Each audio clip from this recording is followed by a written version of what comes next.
Chapter 1631. Apart from the military band and children, there were also a group of policemen in police uniforms. They were here to maintain law and order. After all, there were close to 15,000 members of the South Ming Observer Group, and their safety had to be guaranteed. Because of this, one of the elders, Chief Police Longtime, had also come. 3 of the 5 elders had come, which was enough to show how much importance Xianxia placed on the South Ming Observer Group. Apart from the policemen, there were some officials from the Ministry of Foreign Affairs, as well as some commoners who had come to watch. It was not entirely accurate to say that they were commoners. Most of them were representatives chosen by their respective units to welcome the guests. They were all dressed in neat and tidy clothes, and their figures were tall and straight. The men were mostly handsome, and the women were mostly beautiful. Every single one of them was full of energy, displaying the demeanor of the Han people of Crimson City. Apart from these Han people, there was also a welcoming group of 500 people. Among them, there were white-skinned, black-skinned, yellow-haired, red-haired, and blue-eyed people. They were all people who had been conquered by Xianxia, and they were the ones who had performed well. Placing them here was a testament to the strength of the Yang faction and the nobility of the Han people. The welcoming group had more people than the observer group, and there were close to 20,000 of them. But even so, the plaza in front of Crimson City's new pier still didn't seem crowded. Just last year, the docks had undergone another expansion. Not to mention that there were only 30 to 40,000 people. Even if there were 100,000 people here, it would not be a problem. Everything on the pier had been seen clearly by the observer group. Seeing this scene as a member of the observer group, they were naturally filled with pride.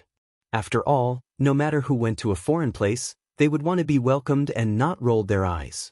However, there were some people, mainly the South Ming officials, who maintained a smile on their faces, but their hearts were beating like drums. Why were the people welcoming them so energetic? Could these people really be ordinary people, and not the nobles and gentry in the city? Thinking about the state of the South Ming people, they were not starving. Although they wouldn't starve to death, most of them were emaciated and their eyes were lifeless. They were like walking corpses. How could they be as energetic as the people who greeted them? Could it be a disguise? At this moment, there were clearly many people who had such thoughts. The officials all decided to wait until they entered Crimson City to take a good look. Whether it was real or fake, they would be able to tell. The ship finally reached the shore, and the people who walked out from the first ship were the Southern Ming Empire's Minister of Personnel, Qin Sun, and the Minister of Revenue, Wang Zhua. The fact that they were able to join the observer group was their own idea, as well as the idea of the Southern Ming Emperor, Zhu Qizhen. One of them was in charge of the officials, while the other was in charge of the country's finances. This time, they came with the attitude of learning. He wanted to see how Xianxia managed to accumulate so much money and food, and how he used his men. Speaking of which, both Yu Qian and Xinyu knew these too. Especially since Yu Qian's position in the past was basically the same as theirs. When this old friend met, he naturally went up to greet him with a smile. Seeing Yu Qian and Xinyu walk over, whether it was Qin Sun or Wang Zhua, their expressions were somewhat unnatural. In the past, they all belonged to the Great Ming Dynasty, but now, they all had their own masters. More importantly, Yu Qian and Xinyu were clearly doing better. When they were on the ship, Xia's people told them about the general situation in Crimson City, and they mentioned the words of the 5th cabinet elder. Thinking about it, he was already a cabinet elder, but they were still only ministers. In addition, the Southern Ming Dynasty was currently in a precarious situation, while Xianxia was at the peak of his power. The gap between the two sides would only be even greater, especially that Xinyu. In the past, he was simply a nobody in their eyes, a low-ranking official. But now, he had become one of the Xia's cabinet elders, and he held the power of life and death in his hands. If one studied the huge territory of Xianxia, they would know that their real power was even greater than the king of a small country. Comparing oneself to others was indeed infuriating. Welcome, welcome. Yu Qian and Xinyu smiled and extended their right hands to Qin Sun and Wang Zhua. They were in other people's territory, and this time, they were here to learn from them. The two ministers did not dare to be careless. They also quickly extended their right hands, and then the four of them shook hands. The etiquette of shaking hands was not in the Great Ming Dynasty, but at this moment, everyone followed suit without any feeling of disharmony. It was no wonder that this etiquette was accepted by the people in the future. After Sun and Wang Zue, the Minister of Rights Xie Chong, the Minister of Justice Xiao Chua, the Minister of Works Wei Luo, the Minister of War Kuang Yi, and the Imperial Censor Shang Lu all came down from the other ships. Both sides greeted each other and greeted each other. What a big lineup. After the Minister of War Kuang Yi got down from the ship, his expression was somewhat ugly. In his view, this was clearly Yang Xie's show of strength. Bringing so many people, if this was not a show of force, what was it? Kuang Yi was a veteran, and because he was in charge of the Ministry of War, his temper was naturally worse than the average person's. Now that the Southern Ming Dynasty was about to clash with Yang Xie, one could imagine how much pressure he was under. His reaction was within everyone's expectations. Yu Qian and Xin Yu looked at each other and did not pursue the matter. Instead, they chuckled. Then they said, "This is our king's wish. Whether you are willing or not, you have to abide by our rules. If not, please go back. The ship is right there, ready to leave at any time." Kuang Yi choked and wanted to turn around and leave. However, when he thought of his mission, he forced himself to endure it. He let out a cold snort and did not say anything else. The other ministers smiled awkwardly. They were not as unreasonable as Kuang Yi, so naturally, they would not stand with him, nor would they turn around and leave. Seeing that no one was speaking, Yu Qian smiled and said, "Since no one has any objections, then let's follow the arrangements. Come, bring out the flowers." As soon as his voice fell, the primary school students who had been standing there for a while came forward with garlands in their hands.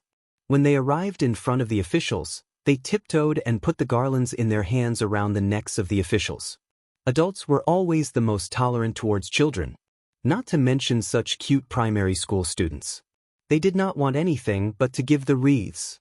Therefore, this segment was completed very smoothly. After that, a row of prepared trams drove to the plaza in front of the pier. The members of the observation group entered the trams in batches. When they entered the trams, the members of the observation group all had curious expressions on their faces. Even Chen Sun, Wang Zue, and the other high-ranking officials were no exception. Clearly, they were very curious about the things in front of them. Rows of clean seats were placed in front of them. When they sat down, they felt the softness of the sponge. Then, a clear glass appeared in front of them, allowing them to see everything from the inside out. When the members of the observation group entered the trams one by one, the first tram started and slowly drove out of the plaza, heading straight to Xichen City. At this moment, screams of surprise rose and fell one after another. Whether it was the people sitting in the first tram or the people in the other trams, when they saw that the trams that were not pulled by horses or pushed by people began to slowly move on the main road, they all screamed in surprise. People always had a fear of the unknown. Especially when the appearance of an object exceeded people's imagination, that feeling of fear would be even more intense. The members of the observation group screamed in surprise. No matter what rank the officials were, they all screamed inaudibly at this moment. They might be excited, surprised, or afraid from the bottom of their hearts. Fortunately, in each tram, in addition to the necessary driver, there was also a young and beautiful female soldier in Yang Xie. She wore a military uniform and looked valiant and formidable. Their voices sounded in a timely manner and began to explain the principles of the trams, explaining why the trams could move on their own. Although no one could really understand the principles that these female soldiers explained, at least everyone knew that this was not the result of magic. Everything was the result of scientific progress. Finally, some of the commotion was suppressed, and the members began to curiously observe the things inside and outside the trams. Wang's family of four was also in a tram that was starting to move. The tram moved slowly on the main road, and as it got closer to Xichen City, the number of tall buildings in the surroundings began to increase. What a beautiful city! It's even more beautiful than our capital. It's clean and the air is so good. Sitting in the row behind them, granddaughter Wang Shang said excitedly. That's right, it's really beautiful here. His wife, Wang Xianxia, also sighed on the side. Her eyes were constantly changing with the surrounding scenery. The eldest grandson, Wang Zhiqing, who had always been calm, also pointed outside and shouted inaudibly, "Look, what's that? It's so fast one person can fly away." Needless to say, Wang Zhiqing must have seen the bicycle on the bicycle path beside the tram. Although things like this were not widespread in the entire Chichen city, at least some people could already afford it. Therefore, there was now an army of bicycles on the main road. This thing can even pull a person. That's amazing. Big brother, buy one too and pull me along, okay? Wang Shang was clearly shocked. Then, her face filled with joy as she pulled Wang Zhiqing's arm with a pleading look. All right, if we can buy it, we will definitely buy one. Wang Zhiqing also made a solemn vow. Chapter 1632. Big Brother is the best. After receiving his promise, Wang Shang's beautiful eyes turned into crescent moons as she smiled. When Minister Wang's heard all of this, his heart was filled with complex emotions. He had only just entered Crimson City, but it had already brought him too many surprises and unknowns. At this moment, he didn't know if this was a good or bad thing, but after seeing his grandson and granddaughter's performance, he had a faint feeling that Crimson City was too powerful and too rich. It was precisely because of this wealth and power that he had an indescribable curiosity and attraction to young people. He really didn't know if this curiosity was a good thing or a bad thing. However, he couldn't stop this at all.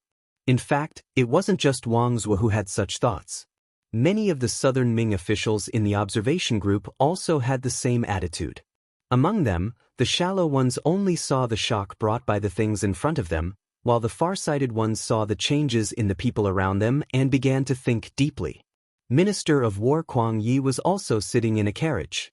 What was different was that the people around him weren't family members, but rather 3 young generals in the Southern Ming army. One of them was a chiliarch, while the other 2 were centurions.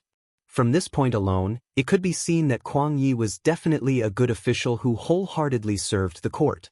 Previously, Kuang Yi had a lot of dealings with Yang Chendong, and he had always fully supported Yang Chendong. That was because at that time, Yang Xie hadn't said anything. Yang Chendong's actions were also to help the Southern Ming people quell the uprising. It was precisely because of this opportunity that Yang Chendong walked out of Baiming, defeated the Southern Ming, and openly went to Crimson City to obtain everything he had now. However, no matter how powerful Yang Xie was, in Kuang Ye's eyes, Yang Chendong was still a subject of the Great Ming. Whenever the Great Ming needed him, he should be called upon. However, all of this was just a matter of course. Why should everything he worked so hard for be unconditionally handed over to the court? If the imperial court was a court that truly cared about the people, perhaps Yang Chendong would really consider it. However, the current Southern Ming dynasty was filled with officials who were greedy and greedy. In the eyes of most people, there was only a small plot of land in front of them. How many people truly cared about the livelihood of the common people? Moreover, history has already told us that the Han people studied the path of the Golden Mean. In history, other than the Han dynasty, there were very few examples of expansion. In the few wars with foreign countries, they only won and then returned. There was no thought of going out at all. In this way, it would be fine if they didn't encounter a powerful enemy, but if they did, what would happen to the common people? In later generations, there was often a saying that the first class was a foreigner, the second class was a government official, the third class was a minor citizen, and the fourth class was a Han.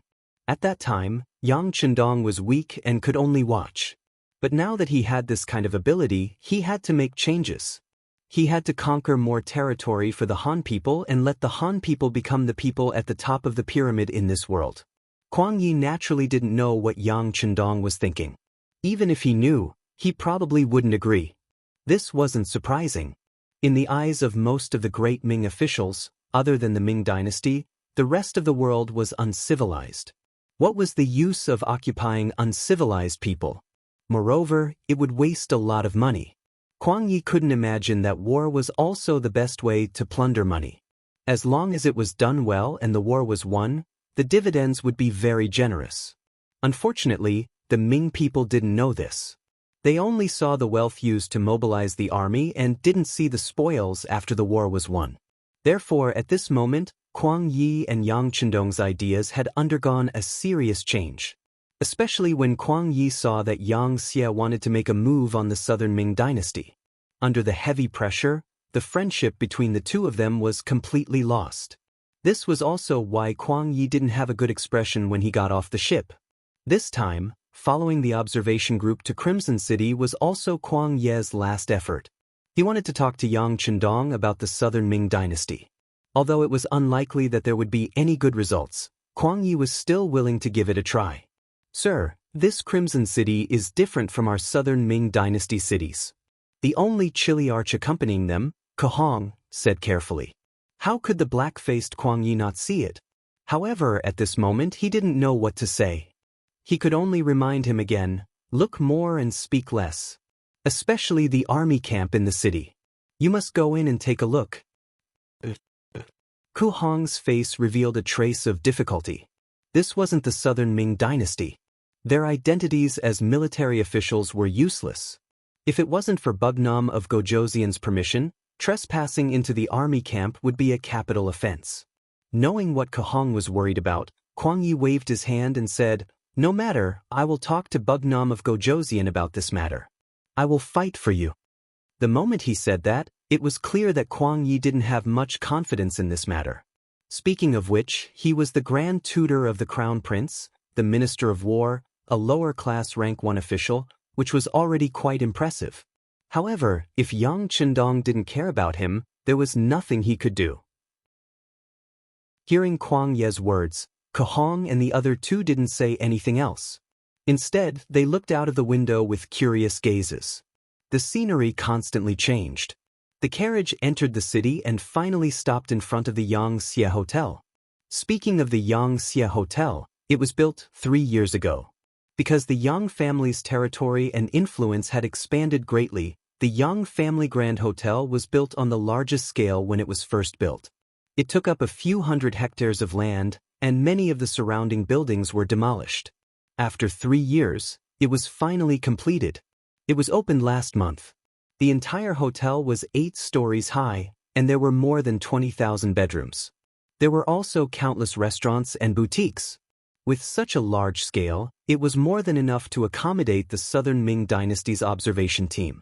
Thus, when everyone walked out of the carriage, the room keys were handed to them. A thick red carpet was laid out from the entrance of the hotel all the way to the hotel. As soon as they entered the hotel, the various chandeliers above their heads were reflected in everyone's eyes. At this time, although the sky wasn't dark yet, the light from the electric lights was already useful. When they saw the colorful lights flickering above the chandeliers, almost everyone in the observation team was shocked again. Not only that, when everyone entered the elevator in the lobby and was suddenly brought up, many people were so scared that their faces turned pale. Then, they each took their own keys and entered the floor. After entering the room, everything in front of them opened their eyes. There was a separate luxurious bathroom, a comfortable big bed, and a wide and bright floor-to-ceiling window. There was also a kettle that could boil hot water when it was turned on, as well as instant noodles, ham sausages, canned food of various flavors, and various drinks placed in every room. It was so bright that it blinded most people's eyes. Wang Shang was a girl who was very curious about anything new. When she read the instructions in the room and learned how to use the things, she immediately boiled a kettle of water. Then, she poured the instant noodles and ham sausages into it and quickly ate until she was full. Touching her full stomach, she quickly walked out of the room and went to the next room. Then, she knocked on the door of each room. Soon, under her efforts, most of the instant noodles, ham sausages, and other things in the rooms were wiped out.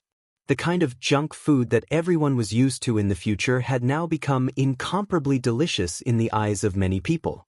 As a direct result, when it was time for dinner, everyone came out of their rooms and entered the banquet hall in batches. When they saw the dazzling array of delicacies, many of them cast resentful gazes at Wang Shang. Wang Shang also felt very wronged. How would she know that Yang Xie had prepared so much delicious food for them at night?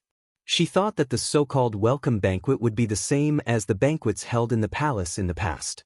There would only be a small amount of food at each table, and there would be so many rules that they wouldn't even be full in the end. Fortunately, Wang Shang was very young and digested food quickly. It didn't take long for her to compete with some of her younger sisters in the same industry to eat the food in the buffet. The biggest advantage of a buffet was that you could choose food at any time according to your appetite. Then, you could put it on a plate and start eating. There was no need to pay attention to any rules, and there was no need to wait for the guest to call you and fall into an awkward situation. This was the favorite way of eating for young people. They had enough of the rules at home and could finally let go of themselves for once. Of course, they were very happy. On the other hand, when officials like Kuang Yi saw the food, their eyes widened and they felt that it was a waste. Some of the more observant people did a rough calculation. They were afraid that tonight's entertainment would cost a lot of money. Wuxia and Xianxia also brought a group of Xianxia officials to join the welcome banquet. Compared to most of the southern Ming officials who were at a loss or ate and drank to their heart's content, the Xianxia officials who were used to this kind of scene just held a cup of wine and casually chatted with others. In addition, all of the Xianxia officials were wearing gray Chinese tunic suits, which made them look quite stylish. Bugnam of Gojoseon has arrived. A loud shout sounded, and a group of black cavalry rushed in from the entrance of the banquet hall. They were all dressed in neat military uniforms. After entering the banquet hall, they guarded the main roads and stood on both sides. They didn't delay everyone's meal and could guarantee that they could control the situation and deal with any unexpected situations. After waiting for these Longwei officials to stand in their positions, Yang Chendong took Hu Yan's hand and strode into the banquet hall with Luan Shaochen, Leng Song, and other officers in military uniforms. Today, Yang Chendong was wearing a marshal's military uniform, which was rare, and it made him look particularly energetic. When the shiny black leather shoes landed on the red carpet, everyone's attention was instantly drawn to them. Chapter 1633. Wow. So handsome. Yang Chendong's appearance was seen by many women in the observation group, especially girls like Wang Shang. They couldn't help but cry out in surprise. There were also countless girls whose eyes were already filled with little stars. Yang Chendong was only 37 years old. This was the age when men were at their most charming. Coupled with the military uniform, he looked even more energetic. In particular, his innate temperament gave people a sense of vigor and vigor. This was something that many southern Ming officials did not have. As soon as Yang Chendong appeared, he immediately attracted the attention of everyone present. This was especially true for the older ladies and their wives, who all looked at him with watery eyes. Little girls like Wang Shang, who looked like an uncle, were even more attractive. At this moment, even Kuang Yi, who wanted to argue with Yang Chendong, couldn't help but sigh. At least in terms of appearance, Yang Chendong was impeccable. Holding Hu Yan's hand, Yang Chendong entered with a smile. He looked around as if he didn't have a focal point, but he also seemed to see everyone in his eyes, giving people a feeling of being valued. At this moment, Hu Yan was also smiling like a flower. The noble temperament of a queen was undeniable. Walking together with Yang Chendong, she gave people the feeling that they were young girls. Applause quickly sounded in the banquet hall. Wuxia, Xianxia, Luan Shaochen, Leng Song, and Long Tainan, who was in charge of security, led the applause. Soon, the hall was enveloped in warm applause. Influenced by this, the Southern Ming observation group also applauded, causing the atmosphere to reach its peak. Yang Chendong didn't have any intention of speaking. He had just arrived in Crimson City and didn't know much about this place. As such, it was still too early for him to say anything. It was better to let everyone see and understand him first before he spoke. At that time, the meaning would be more than 100 times greater. Yang Chendong, who didn't have any intention of speaking, held a wine glass and lightly clinked glasses with Chen Sun, Wang Zue, Xie Chong, and the others. Regardless of whether they were on the same side or not, they all had smiles on their faces as if they were old friends who hadn't seen each other for a long time. However, this harmonious atmosphere quickly changed due to Kuang Ye's arrival. Although Kuang Yi was over 80 years old, he quickly squeezed in front of Yang Chendong because of his tall stature and the fact that he had practiced martial arts when he was young. In response to Kuang Ye's arrival, Chen Sun and the others naturally made way for him. At the same time, they couldn't help but take a step back. They had seen Kuang Ye's performance along the way, so they naturally didn't think that Kuang Yi was here to bond. The truth was no different from what everyone had guessed. As soon as Kuang Yi squeezed in, he put on a fake smile and said in a somewhat sarcastic tone, "Wunan Wang is so mighty. So it's Duke Kuang, long time no see." Seeing Kuang Yi squeeze his way in, Yang Chendong, as the host, put on an appropriate smile. Kuang Yi acted as if he didn't see Yang Chendong's goodwill. Instead, he said sourly, "Bugnam of Gojoseon, to think that you've always been the best to the Han people. To think that you once told this old man that money should be spent wisely. But look at this banquet hall. The food prepared here must be expensive. With this money, wouldn't it be better to leave this food for the people? Why waste it here?" Once the word waste came out, Chen Sun, Wang Zhua, and Xie Chang's expressions immediately turned ugly. What was waste? Was it a waste to let everyone eat? Was it not a waste to let the people eat? This was clearly Kuang Yi looking for trouble. At this moment, everyone's impression of him had a trace of disgust. On the other hand, Yang Chendong's expression didn't change. He understood Kuang Yi. The information sent by the intelligence department also showed that this old man wasn't very particular about his food. He didn't have extravagant expectations of delicacies, as long as he was full. Therefore, it wasn't surprising that he would say something like this. However, this was his own welcome banquet after all. As the host, Yang Chendong naturally wouldn't look too good if he said something like this at such an occasion.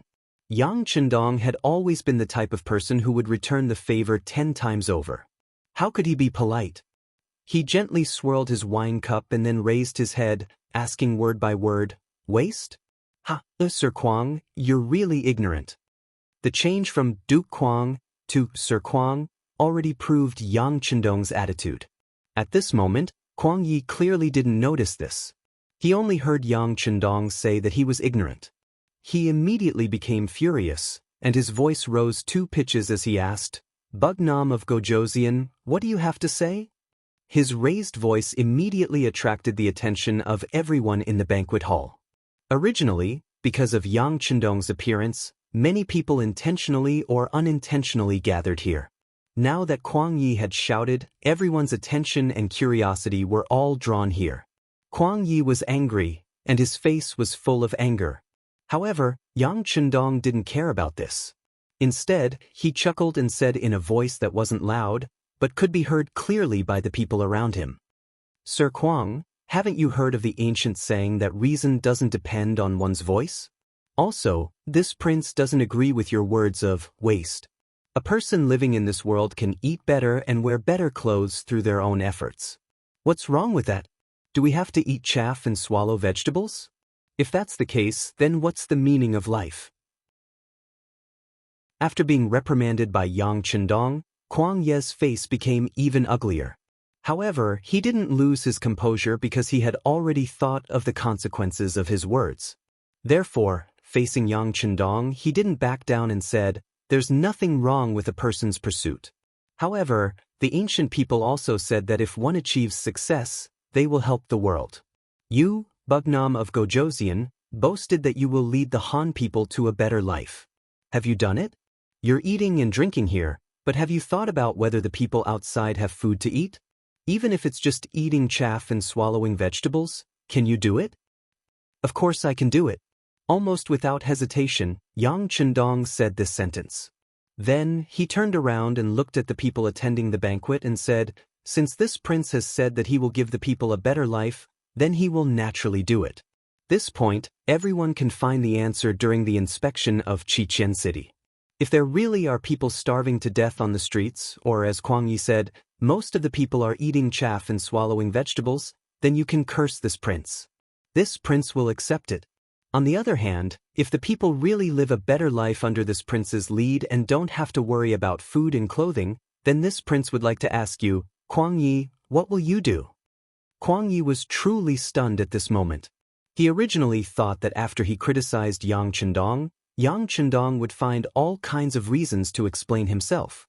Then he would pretend to be magnanimous and let him off. This way, he would be able to show his magnanimity and suppress Yang Chendong's arrogance. This would be very beneficial for the future interactions between Nan Ming and Yang Xie. But he never expected that Yang Hodong had no intention of backing down at all. Instead, he accepted his challenge. At this moment, he was first shocked, then he was overjoyed. What a good Yang Chendong. Sure enough, he boasted shamelessly. He actually dared to boast like this. If that was the case, then he was asking for a beating. If that was the case, then he would not be polite anymore. Okay, if everything is as Bugnam of Gojoseon said, then this old man will apologize on the spot and turn around to leave. Kwang Yi said heroically. Very good, I hope that some people will keep their words. His gaze landed on Kwang Yi. Yang Chendong's expression was very calm, as if he had already won the bet. This was only a small interlude in the banquet, because Yang Chendong soon left. This was the first time everyone had met. He would not be of any use if he stayed. On the contrary, he would give everyone a sense of pressure and make everyone unhappy. With Yang Chendong's departure, the banquet hall became lively again. Wang Zhuo also found an opportunity to come to Yu Qian's side. The two of them were old officials of the Great Ming Dynasty and had interacted before. Because they admired each other's character, their relationship was not bad.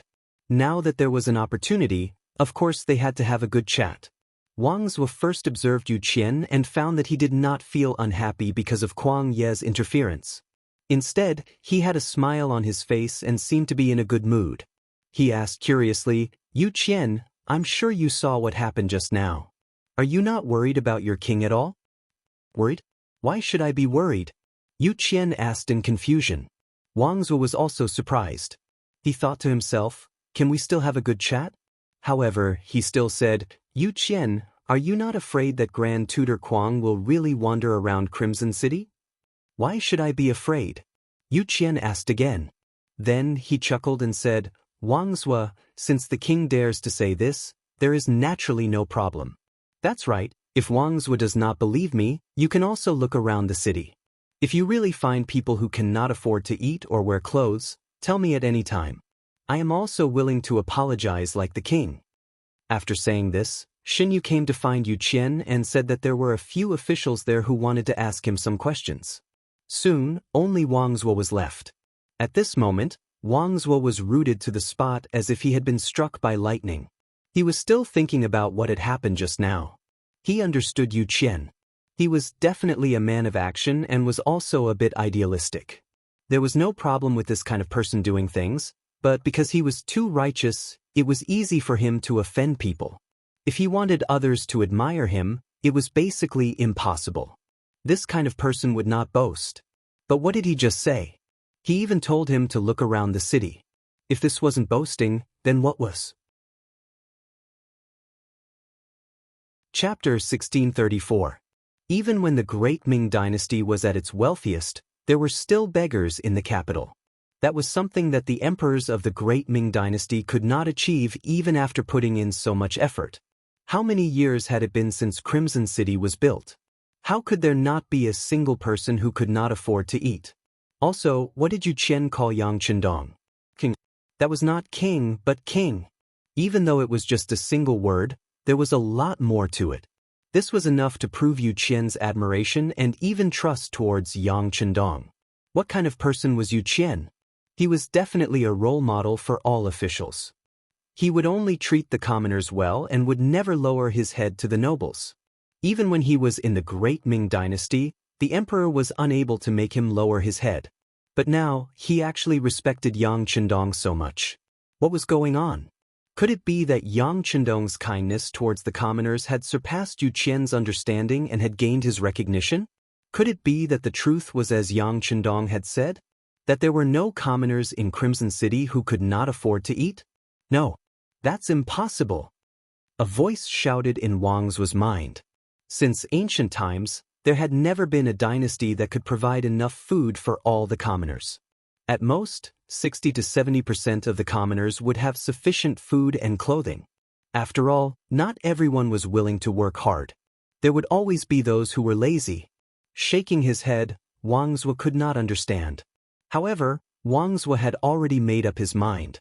While he was in Crimson City, he had to walk around and see if Yang Chendong and Yu Qian were lying or if it was the truth. If the commoners were truly living good lives, wouldn't that mean that Yang Hodong was not only skilled in war, but also in governance? If that was the case, it would be a blessing for the commoners to hand the southern Ming dynasty over to him. On the other side, Kuang Yi also retreated, and Captain Kahong quickly came up to welcome him. Kuang Yi was in good spirits. It was clear that the bet from before had given him quite a bit of confidence. When he saw Kahong and the other two centurions, he said excitedly, "Tomorrow, all of you will split up and have a good look around the city. Let this old man expose Bugnam of Gojoseon's lies." Of course, Kuang Yi didn't think that all the people in Chichen City could have enough food and clothing. This was simply impossible. As for why Yang Chendong dared to say this, it must be because the other party was prepared and would hide those people. Since that was the case, as long as they looked carefully, there was no need to worry about not finding any clues. At that time, he wanted to see how ugly Yang Chendong's expression would be. At that time, he would use this momentum to raise the diplomatic issue between the southern Ming dynasty and Xianxia. Presumably, there would be a breakthrough. Facing Kuang Ye's orders, Kahong and the other centurions naturally couldn't help but nod. Although they were shocked by Yang Xie's generosity and were envious of the Yang Xie's lifestyle, they knew that their families were still in the southern Ming dynasty. They would eventually have to go back, so they had to listen to Sir Kuang Ye's words. At this time, it wasn't just Kuang Yi. Many people were also doubting Yang Chendong's words. Those who could join the observation group were naturally wealthy, but this didn't mean that they hadn't seen poor people or beggars before. After all, it was precisely because there were poor people that they were called rich, right? Many people also decided to look around tomorrow. They didn't believe that Bugnam of Gojoseon could hide those people so well. They didn't believe that they couldn't find a single one of them. When the banquet ended, many people made such a decision in their hearts. But for most of the family members, they were attracted by the neon lights on the road outside the hotel. Looking out the window of the hotel, people were walking to and fro on the streets. Under the illumination of the straight cement road lamps, everyone was talking and laughing. There were even some young people walking on the streets hand in hand. They didn't care about the gazes of outsiders at all. And from their clothes, they were all wearing bright clothes. Everyone had a happy expression on their faces. This scene was impossible to see in the capital of Nanjing. First of all, there was a curfew in the capital. Once night fell, no one was allowed to walk on the street. How could there be any excitement? Second, even if there was no curfew, it was dark everywhere. If one wasn't careful, one would step into a ditch. Who would be willing to go out in such an environment? As for the third, there were no entertainment facilities in the capital at night. Even if one went out, what could they do? In comparison, the scenery outside the Yangxia Hotel was very different. Wang Shang stood in front of the floor-to-ceiling window in the room and looked outside. Her heart was itching. At this moment, there was a slight knock on the door. With a trace of doubt, Wang Shang opened the door and saw her brother, Wang Jiqing. At this time, Wang Jiqing was already dressed. He didn't look like he was going to sleep at all. After seeing his sister, the first thing he said was, "I'm going to call a few friends to go out for a walk. Do you want to come?" Of course, Wang Jiqing wasn't being kind. He called his sister because he was afraid that his grandfather would punish him. If his sister followed him, he would have an extra shield. Wang Shang originally had this idea. Now that her brother said it, she couldn't suppress the restlessness in her heart. She immediately nodded and said, Okay, wait for me to put on my coat." Wang Shang and Wang Jiqing quickly went out of the room. They called a few young friends, and the group of people went downstairs. Here, they saw the police in charge of security. While they were still thinking about whether going out would be prohibited, a police officer took the initiative to come up and ask them what they wanted. With a trace of nervousness and apprehension, Wang Jiqing spoke his mind. Then he said that if it was inconvenient, they wouldn't go out. However, to their surprise, The police only smiled and began to ask for their names. Then, some temporary identification documents were handed to them. You can go out, but you must have identification documents. Otherwise, it will be troublesome if you encounter a patrol officer. Now that you have these identification documents, there won't be any problems. After saying that, the police officer took the initiative to step aside and completely let them through the door behind him. After taking the identification documents, Wang Jiqing, Wang Shang, and the others walked out of the Yang family hotel excitedly. However, what they didn't know was that behind them, a small team of 10 police officers in casual clothes was following them not far away. No matter what, they were still an observation team from the Southern Ming Dynasty. If their personal safety was threatened in the Southern Ming Dynasty, it would be equivalent to slapping Yang Xie and Bugnam of Gojoseon in the face. It would be equivalent to the police force not doing their job well. After leaving the Yang family hotel, Wang Jiqing walked in the direction of the crowd. After walking for more than 2 miles, he saw a square that covered an area of dozens of acres. There were many young and middle-aged people dancing here. The dance music was played by several loudspeakers around the square. It was very rhythmic, allowing people to quickly integrate into the rhythm. Outside the square, there were small stalls everywhere. Some of them sold food, and some sold all kinds of trinkets. Basically, there were some people surrounding each stall. From afar, it gave people a very lively feeling. This place is really bustling. Wang Jiqing stood on the spot when he saw this scene. This scene could not be seen in the capital of the Southern Ming Dynasty. Perhaps it could only be seen on the 15th day of the first lunar month when there were lanterns. However, that was only because there were many people. In terms of entertainment and food, it could not be compared to here. Isn't that so? This place is really good. I don't want to leave anymore. Wang Shang said with emotion. However, when Wang Shang heard this sentence, his expression changed involuntarily. At this moment, he could not help but have some thoughts in his mind. It was only when his companions strode forward and began to beckon him to hurry up that Wang Jiqing replied, "Coming." Then he followed and blended into the crowd. There were delicious food, fun things, and even acrobatics.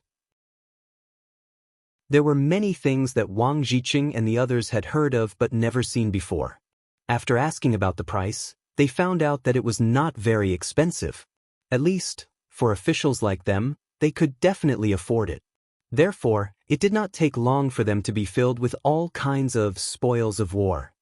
After buying a lot of things and chatting with some merchants, they found out that there was more than one square like this in Suxin City.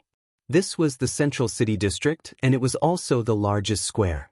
There were many similar squares in the other 4 districts. There were even such squares in some residential areas. However, due to the large population, most of the squares were not as lively as this one.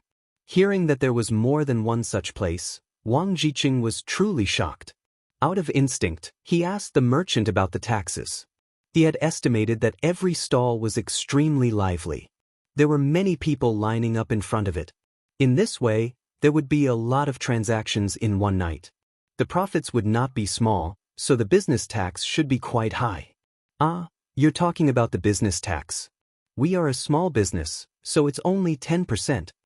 The stall owner was clearly someone who was willing to chat. There was no taboo on this topic. 10% business tax? How do we collect that? Wang Jiqing was puzzled.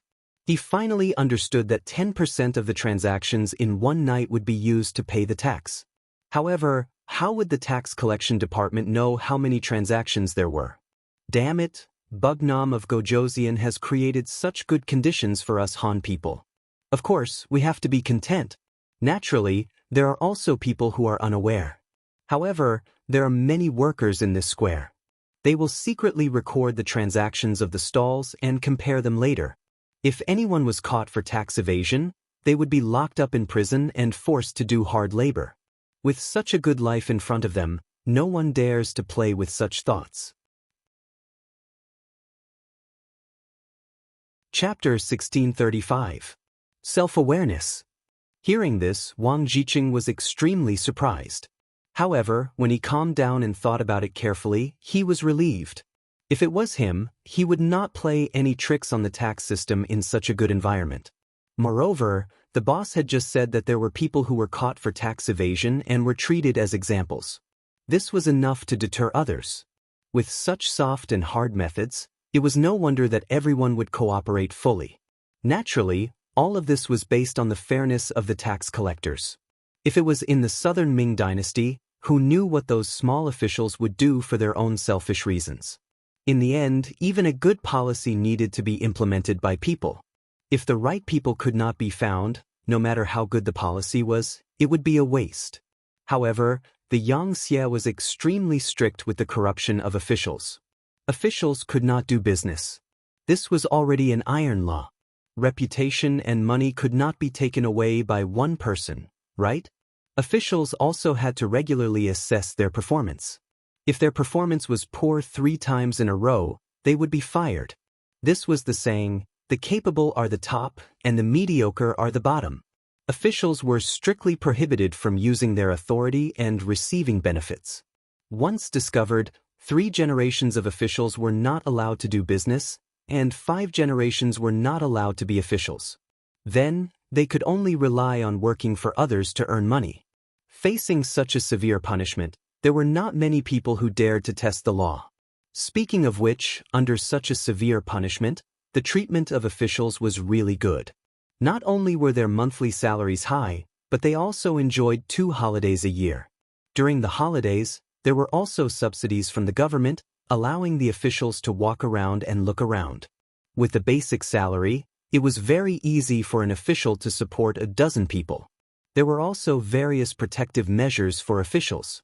For example, if an official was sick, they could be reimbursed. In other words, it was basically free. There was also a pension for officials when they retired, which could ensure that they could live well in their old age. With all kinds of protective measures, the officials did not have any worries and could do things without worry. This was completely different from the Southern Ming dynasty officials, who relied on their salary as a supplement and corruption as their main source of income. As an official in the Southern Ming dynasty, if there was no gray income, it was basically very difficult to survive. This directly led to the big officials being greedy and the small officials being greedy. Regarding all of this, even Emperor Yingzong could only turn a blind eye. He couldn't be ruthless. Otherwise, those officials who relied on their salary might not even be able to live as well as some of the tyrants. If that was the case, why did he do that? How could he not hear it? Qianli became an official only for wealth. That night, Wang Zhiqing heard a lot and saw a lot. His mind was almost stuffed with thoughts. His thoughts suddenly seemed to have entered another world. He suddenly realized that some things could be done this way, and they could be done even better after doing so. In the same small courtyard, Yang Lu was sitting on a chair listening to Yang Ying's report. "Master, the people we sent out have returned. They said that the members of the observation group are accompanied by the police when they go out, so there is no chance to make a move." No chance? Yang Lu's face showed displeasure. For others, the arrival of the observation group from the Southern Ming dynasty might not be obvious. They might just think that Yang Xie was expressing his goodwill to the Southern Ming dynasty. However, Yang Chendong was very clear that this was clearly Yang Chendong trying to win people's hearts and show off his muscles. Perhaps when the observation group returned to the Southern Ming dynasty, waves would rise. At that time, Emperor Yingzong would suffer the consequences of his own actions. In order to prevent Yang Chendong from achieving his goal, Yang Lu was prepared to sabotage. If someone in the observation group was killed, the most important person would be killed, then the observation group would be in danger. Then, they would no longer have the mood to stay in Crimson City. Naturally, this plan would be ruined. However, he didn't expect that the police force would be dispatched. However, Yang Lu still said with some dissatisfaction, "From what I know, the Wolf Fang Special Forces is not in Crimson City. It's just a few policemen. Can they really stop the assassins we sent out?" Seeing that Yang Lu was doubting his ability, Yang Ying quickly explained, "Master, the strength of the police force is not bad. Especially in the past few years, because of sufficient funds, the police force has undergone a lot of training. Although they may not be able to display the strength of a real soldier on the battlefield, they are still quite capable in the area of local protection. Of course, no matter how powerful they can't be compared to our people. However, if our people make a move, I'm afraid it will be difficult to escape from the police force. After all, there are too many of them. Just in Crimson City, the police force has reached more than 60,000 people. It's difficult for two fists to fight against four hands. Once our people are caught, I'm afraid it will affect the later part of the plan. Listening to these explanations, Yang Lu could only put away his thoughts of sabotaging. However, he still muttered in dissatisfaction, there are more than 60,000 policemen in Crimson City. Are they crazy? How much money do they have to spend? At this point, Yang Lu couldn't help but let out a long sigh. When it comes to money, Yang Shi is really not short of money now, especially when the Navy is constantly winning. Under their strong ships and cannons, it doesn't take long for the various countries and forces that are targeted by them to be hit hard, and then they can only choose to surrender. After that, a large amount of gold and silver was sent back to Crimson City via the transport ship. With money, it would naturally be easier to do things. Of course, it wouldn't be difficult to recruit people. Moreover, he had already heard that not all of the 60,000 policemen would be stationed in Crimson City. In the end, more than half of them would be arranged to be stationed in other Xianxia territories. They were only doing their internships now. This was just a matter of spending more money. Thinking about the 60,000 policemen, there wouldn't be any problems with the safety of the 15,000 South Ming observation group. If he really wanted to make a move, the chances of him being caught were very high.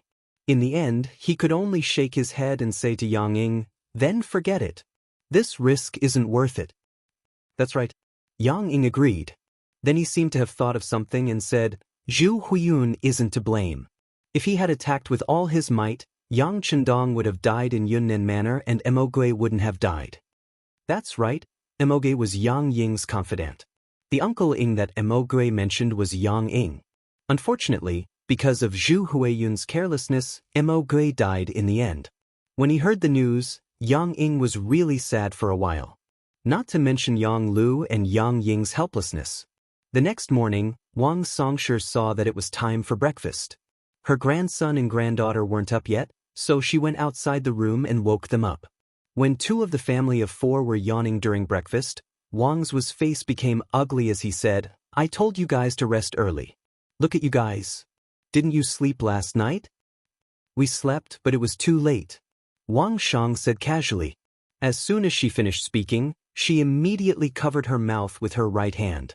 Obviously, she knew that she had spilled the beans. Seeing that his sister had confessed so quickly, Wang Jiqing sighed at his sister's lack of composure and took the initiative to confess everything to Wang Zhuo. At the same time, he also told him what he had seen and heard that night. At first, Wang Zhuo was eating while listening, as if he didn't pay much attention to it. Young people were curious about everything and liked to join in the fun. It was normal for him to have such a reaction. However, when he heard about how lively the square was and how there were over 10,000 people gathered there, his expression finally changed. He put down the chopsticks in his hand and listened attentively. From time to time, he would nod his head and cooperate with Wang Jiqing's explanation. Finally, Wang Jiqing gave a general idea of what had happened. He stopped and took the initiative to drink a mouthful of porridge. Then he looked at his grandfather, who was silent. He knew that his grandfather was thinking about something, so he didn't disturb him and just ate by himself. He had to walk around more today. If he didn't eat his fill, he wouldn't be able to stay strong. When Wang Jiqing was almost done with his meal, Wang Zhuo, who was sitting opposite him, finally opened his mouth. Qing, have you calculated how much money you can get from the square you saw yesterday?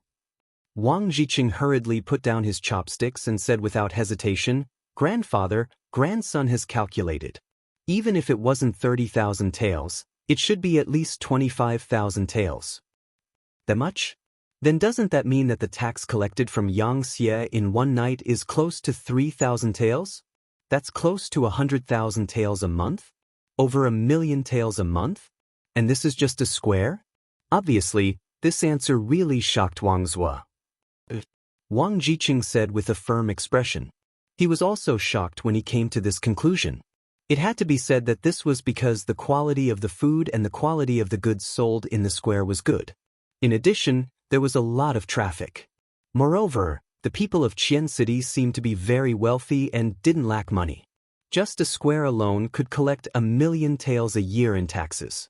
This was equivalent to 2 months of taxes for the entire southern Ming dynasty. One had to know that the current southern Ming dynasty didn't have 3 provinces.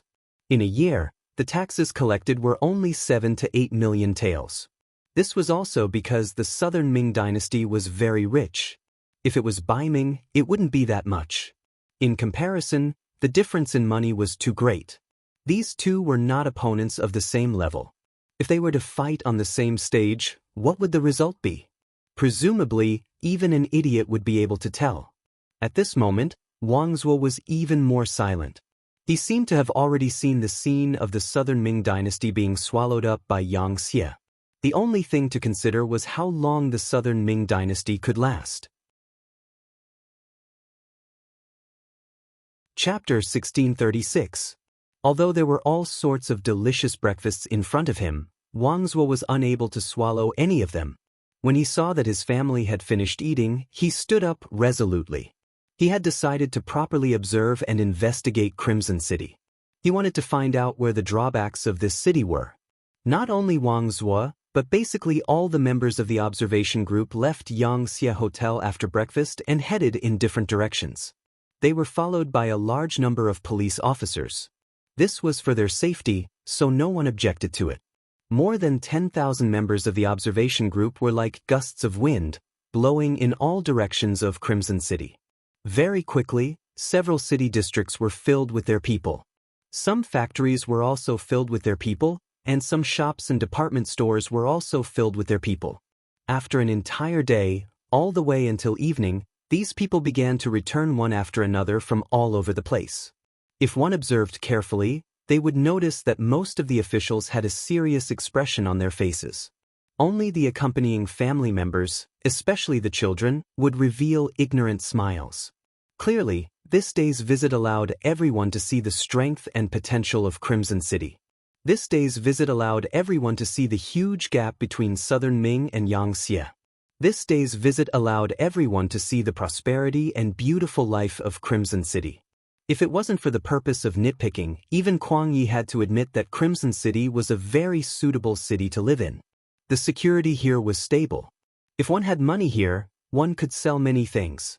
If one didn't have money here, as long as one was willing to work hard, one could also earn a lot of money and live a better life. The commoners here were not as sickly as the commoners of the southern Ming Empire. On the contrary, they were full of vigor and walked with a spring in their step. When the commoners here walked on the streets, they walked as if they were flying. They knew that time was money and were using every minute to work hard. The commoners here had more and better prospects for the future. They were far from the lazy and dispirited southern Ming Empire commoners who did not know where to go. The commoners here, the more they compared, the greater the gap. The hearts of the southern Ming officials became heavier and heavier. Kuang Ye's mood was very bad today. He brought Kahong and the other two and split into 2 directions to look for the citizens who couldn't afford to eat in Crimson City. Unfortunately, they didn't find any. There were as many factories as there were hairs on a cow in Crimson City, and there were also many jobs. As long as one had the strength to survive, one could live a good life after suffering a little. As for those who didn't work, they had long been sent to the labor camp by the police. This wasn't done because of the Southern Ming Observation Group, but because it had always been one of the rules. In Yang Chendong's words, some people needed to be taught a lesson. If they didn't teach them a lesson, they wouldn't know how precious their freedom. The facts also proved that Yang Chendong's ruthless methods were correct. Once someone was identified as a lazy person, the local resident committee would report it. Once it was reported twice in a row, the police would take action and arrest them on the grounds of laziness and send them to the labor camp. Although this was a bit unreasonable, the effect was good. Because after these people were released, they became diligent. Compared to not being able to get money and freedom after working in the labor camp, it was better to work hard after being released. At least they not only had freedom, but they could also use the money they earned. Under such a policy, it was naturally impossible for Kuang Yi to find the kind of people he mentioned. But only one day had passed. Kuang Yi wasn't discouraged. He decided to continue his search. On this night, when everyone gathered in the hotel to eat dinner, Yu Qian and Xin Yu came again. During the day, the two didn't appear and didn't accompany anyone to look at any place. They were completely free. After a day of observation and visit, they believed that the Southern Ming observation group should have a basic understanding of Crimson City, so they appeared again. When they appeared this time, the two gave the Southern Ming observation group a big gift, which was 370,000 yang coins. Previously, in order to welcome the Southern Ming observation group, Yang Chendong took out 5 million silver and 370,000 yang coins. The silver was used to entertain, such as food and accommodation, in the end, had to be paid to the Yang Chendong. Although these were all Yang Chendong's businesses, it was equivalent to putting his left hand into his right pocket. This was also to prevent people from reaching out their hands. The silver was used to entertain, but the yang coins were to be given to the observation group. So when Yu Qian and Xin Yu said that as long as they were in the observation group, regardless of age or status, everyone would receive 100 yang coins, many young people jumped up in excitement. Unlike the Southern Ming officials, these young people didn't have any intention to nitpick. They were here to broaden their horizons and have fun. Today, many people went to the Yang family's department store because the things there were the most complete and the best in the entire Crimson City. After arriving at the Yang family's department store, they really saw a lot of things that they liked. Especially the exquisite watches that could keep track of time, as well as the bicycles and electric scooters. They couldn't bear to part with them and were unwilling to put them down. Unfortunately, these things couldn't be bought with silver. They needed yang coins. When they were really worried about what to do, Yu Qian and Xin Yu came and gave them yang coins. How could they not be happy? Although they couldn't buy anything with 100 yang coins, they could borrow it from others. In this way, if they gathered together, it would be a large sum of money and they could buy the things they liked. So after Yu Qian and Xin Yu announced this decision, they jumped up in joy. Then, whether it was their parents or grandparents who came with them, they all asked to borrow yang coins. The officials who only cared about learning and watching the changes in Crimson City didn't know the importance of yang coins. When they saw their family members asking for it, they didn't pay much attention and took out the 100 yang coins that they had just received. After the young people received the yang coins, they were naturally elated. They were all overjoyed. Tomorrow, they could go to the Yang family's department store and buy the things they liked. After Yu Qian and Xin Yu saw that the staff had finished distributing the coins, they continued, "Everyone, tomorrow you can go to any factory in Qisen City other than the palace, even the military barracks. If you are willing to go, you can also go to any factory in the city. However, you must apply a day in advance. If you want to go, you can tell our staff later. After the necessary registration, you can go to any place you want to go tomorrow." "Is this true?" The Minister of Personnel, Chen Sun, immediately stood up from his seat.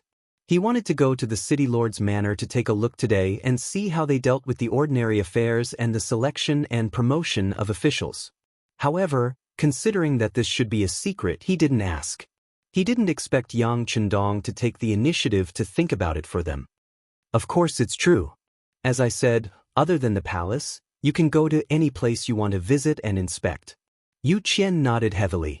He was also amazed by Yang Chendong's breadth of mind. Thinking about the ancient people, if they had any skills, which one of them didn't hide it, afraid that others would learn it and steal their rice bowls? How could there be someone like Yang Chendong, who would open up everything for you to see and let you learn? As for the palace not being open, it wasn't that there was anything special in the palace. It was just that Yang Chendong didn't want his place to be seen by others.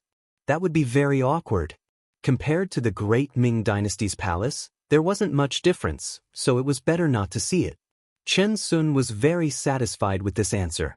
He immediately called the staff over and added the words City Lord's Manor. On the other side, Kuang Yi also quickly found the staff and added the words barracks. The other officials also applied according to their own preferences and interests. After knowing that the application form would be quickly approved and sent to their rooms, and that they could enter as they wished the next morning, all of the Southern Ming officials had a satisfied look on their faces.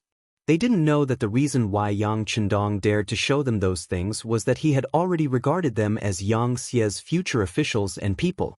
Since everyone would be a family in the future, what was the big deal about seeing what a family looked like in advance? That night, whether it was the officials or their family members, they were all very satisfied. Even the people who went to the night market at night decreased a lot. Obviously, they all wanted to have a good night's sleep so that they would have the energy to go to the goal they had set. After Yu Qian and Xin Yu completed the task, they sent someone to report the results to Yang Chendong. There was only one answer they got. Although they showed them, Yang coins were absolutely not allowed to be exchanged. Even if the officials came to the door in the name of catching up, they were not allowed to exchange in private. Whoever dared to violate the rules would be severely punished. The reason why they weren't allowed to exchange silver for Yang coins was because of Yang Chendong's small scheme. He was still counting on Yang coins to attract these officials. If they really exchanged Yang coins, then everything would be meaningless. Yang Chendong had already heard about the private exchange of Yang coins from Yang Wu. Some Yang Xie officials, because of their large families and businesses, needed more money to support them. They couldn't be corrupt, but they were very lustful. They married a lot of wives and had a lot of children. Their lives were a bit tight. Taking out the Yang coins from their monthly salary to exchange for silver was undoubtedly the best way to make money. Chapter 1637. In the market, the exchange ratio between Yang dollars and silver had already reached a point that people could only look up to. Moreover, there was still a demand but no supply. Therefore, as long as one was willing to exchange Yang dollars, one would get a lot of silver and not have to worry about living. Usually, Yang Chendong would pretend that he didn't see it. After all, who didn't encounter an emergency? However, now that the Southern Ming observation group had arrived, the exchange business had to be stopped. At least, this level was not allowed to exist. This way, he didn't have to worry about the Southern Ming officials being able to satisfy his requests and wishes. With Yang Chendong's instructions, Yang Wu accepted the order and left. However, he knew that the exchange business would be over before tonight.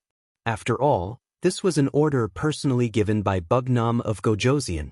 Once violated, even if there were a few heads, it wouldn't be enough to chop off. Even so, who would take the initiative to seek death? The Southern Ming officials didn't know that by the time they realized the importance of Yang dollars, everything was already too late. Just like when Jing, a fellow member of the Brocade Guard who came with the observation group, after learning about Yang Bai, he immediately arranged for a fast boat to leave Chichen City and go straight to the capital of the Southern Ming dynasty. He had long heard that there were many good things in the Yang family's department store and that Yang Bai was not the only one who could buy them. In the past, he didn't have it. Now that he had it, he had to gather it and buy the things that he couldn't afford in the past. Unfortunately, by the time he got Zhu Qizhen's imperial edict, everything would be too late. The next morning, whether it was the officials or their family members, after a hurried breakfast, they left the Yang family Grand Hotel and went straight to the place they had set their sights on. Chen Sun went to the city lord's residence. When Chen Sun and a group of Southern Ming officials successfully entered the city lord's residence with the application form, they saw the orderly scene of Yang Xie's staff running back and forth in the building. Unlike the Southern Ming court, the officials here walked with the wind. Many times, their footsteps were hurried or jogged. They all looked very busy. Compared to the Southern Ming officials who walked with steady steps, it was completely different. This way, you can train your body and also improve your work efficiency. After all, Yang Xie has dozens of provinces and regions under his control. There are many things that he has to deal with every day. The person in charge of accompanying them was an official sent by the city lord mansion. After seeing everyone's puzzled expression, he explained, "I see." Chen Sun and the others nodded. They actually wanted to be busy, but they only had the Southern Ming kingdom. Moreover, after losing Yunnan, Guizhou, and Guangxi, the area under their control was even smaller. They were no longer as busy as before. Even if they wanted to be busy, they couldn't. Because it was said before that everyone could look at the city lord's mansion, but they could not disturb the normal work here, so Chen Sun and the others had to walk together and not be separated. Otherwise, the city lord's mansion would send a large number of officials to explain and accompany them, which in itself was not a small amount of pressure. Fortunately, this request was acceptable to everyone. In fact, they were already very satisfied to be able to come in and take a look. Who would ask for more? What's that? Chen Sun, who was walking in the crowd, noticed that a black thing suddenly rang. Then he saw someone walk forward to pick it up and say something. But there was clearly nothing in front of that person. There was only a wall. Who was he talking to? Not only Chen Sun, but some of the southern Ming Kingdom's officials also noticed it, but they didn't dare to ask casually because of their low status. Now that the minister took the lead, the others naturally became interested. Oh, that's a telephone. Every telephone has its own number and corresponds to a department. If you need to find someone, you don't have to go far to the city lord's mansion. You just need to call this number and say who you are looking for. The accompanying official said proudly, then looked at the southern Ming Kingdom's officials with a trace of disdain. He was clearly saying that they were a group of bumpkins. In fact, more than a month ago, when the telephone was first set up, his reaction was not much better than these southern Ming Kingdom's officials after learning about its function. He was also dumbfounded.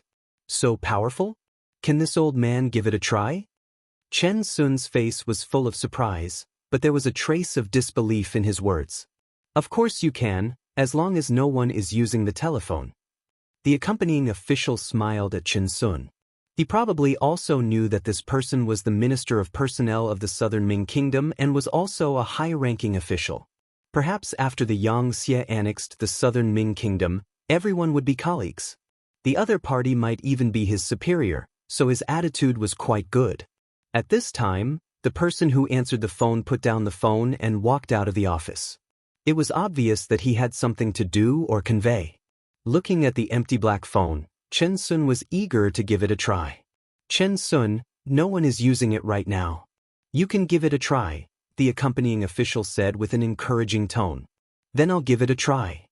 Chen Sun straightened his body and walked straight to the telephone, as if he had made a decision. Behind him and beside him were a group of southern Ming Kingdom's officials. Obviously, everyone was very interested. Under everyone's expectant gaze, Chen Sun came in front of the black telephone and reached out with his trembling hand to pick up the phone. However, he quickly put it down again. When everyone was confused, Chen Sun asked a question that made everyone burst out laughing. How do I use this thing? Cough. The accompanying official forcefully suppressed his laughter and quickly explained. Chen Sun, shake it first, then pick up the phone and just say who you are looking for. Of course, the prerequisite is that you know which department the other party is from. Oh, okay, then I'll look for Yugong. He's the city lord of the city lord mansion, right? When he thought of Yu Qian's self-introduction, Chen Sun had a target. He reached out to the telephone again and picked it up first. Then he shook the black telephone. When he felt the voice coming from the other side, he opened his mouth and said, I'm looking for City Lord Yu Qian. Okay, please wait a moment. The person who answered the phone hesitated for a moment. After all, Yu Qian was very busy with work and not just anyone could find him. However, when he saw that the call was from the City Lord Mansion, he didn't think much of it. Immediately, a pleasant and polite female voice sounded, Okay, please wait a moment. Then, there was a beeping sound from the phone. After about 2 breaths, there was another beeping sound. Just when Chen Sun was about to question whether the phone could be used, Yu Qian's authoritative voice came from the other side. Hello, I'm Yu Qian. Or you. Chen Sun was very familiar with Yu Qian's voice.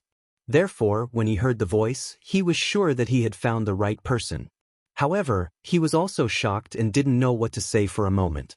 Obviously, when the call went through, he was shocked. Hello, who are you? I'm Yu Qian. Why are you looking for me? Yu Qian's energetic voice came from the other side of the phone again. Because the phone had been moved away from Chen Sun's ear, the voice that came from the other side of the phone could be heard clearly even by the people outside. After recognizing that it was indeed Yu Qian's voice, everyone had a look of amazement on their faces. With Yu Qian's continuous questioning, Chen Sun finally woke up. He quickly put the phone to his ear and said, "Sir Yu, I'm Chen Sun." "Oh, Sir Chen." After a slight hesitation, Yu Qian's laughter came out. Obviously, he had already guessed the purpose of the other party's call. Obviously, he didn't believe in the function of this phone and wanted to try it himself. After laughing, Yu Qian didn't say too much. He only said that he would go to the hotel to chat with Chen Sun after work today. Then he put down the phone. The beeping sound was already heard from the phone. Chen Sun reluctantly put it down, then shook his head and said with a sigh, "This thing is really good. It can save a lot of time to find people, and it can also improve the efficiency of work. By the way, I wonder where this phone can reach? As long as it's a place with a telephone line, you can reach it. For example, this phone can reach any place in Raymen City with a telephone." The escort explained patiently, and all of the Southern Ming officials were even more amazed. Think about it, if this was really the case, then the entire Southern Ming dynasty could be connected by phone. Wouldn't that mean that the emperor could find whoever he wanted? How much work efficiency would be improved? It was simply unimaginable. Forget it. Chen Sun was excited and wanted to ask if this phone could be set up in the Southern Ming dynasty, but he quickly gave up on this idea. Yang Chendong was no longer the Yang Chendong from before. In terms of strength, he was far more powerful than the Southern Ming dynasty. Why would he listen to him and set up a telephone line for the Southern Ming dynasty? This was clearly impossible to achieve. Raymen City Military Camp. Kuang Yi brought some Southern Ming officials who were curious about the strength of the 5-star army and appeared outside the door.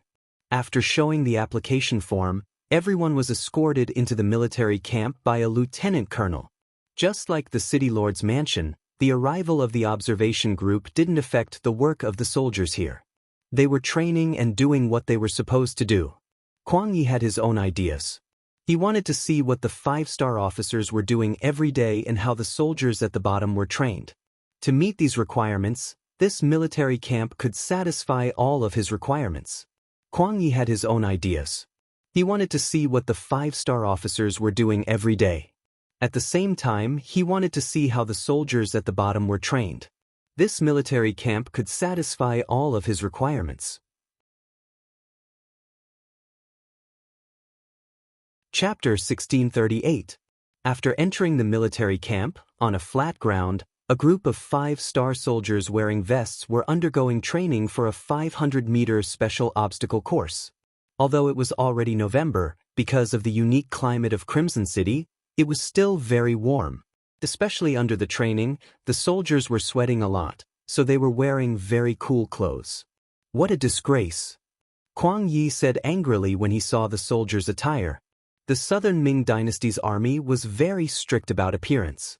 Even during training, they paid attention to the attire because it represented the face of the country. Since when did they dress so casually like the 5-star army?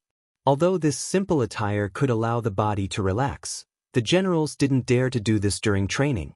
If anyone dared to do this, they would be impeached by the civil officials and be heavily punished.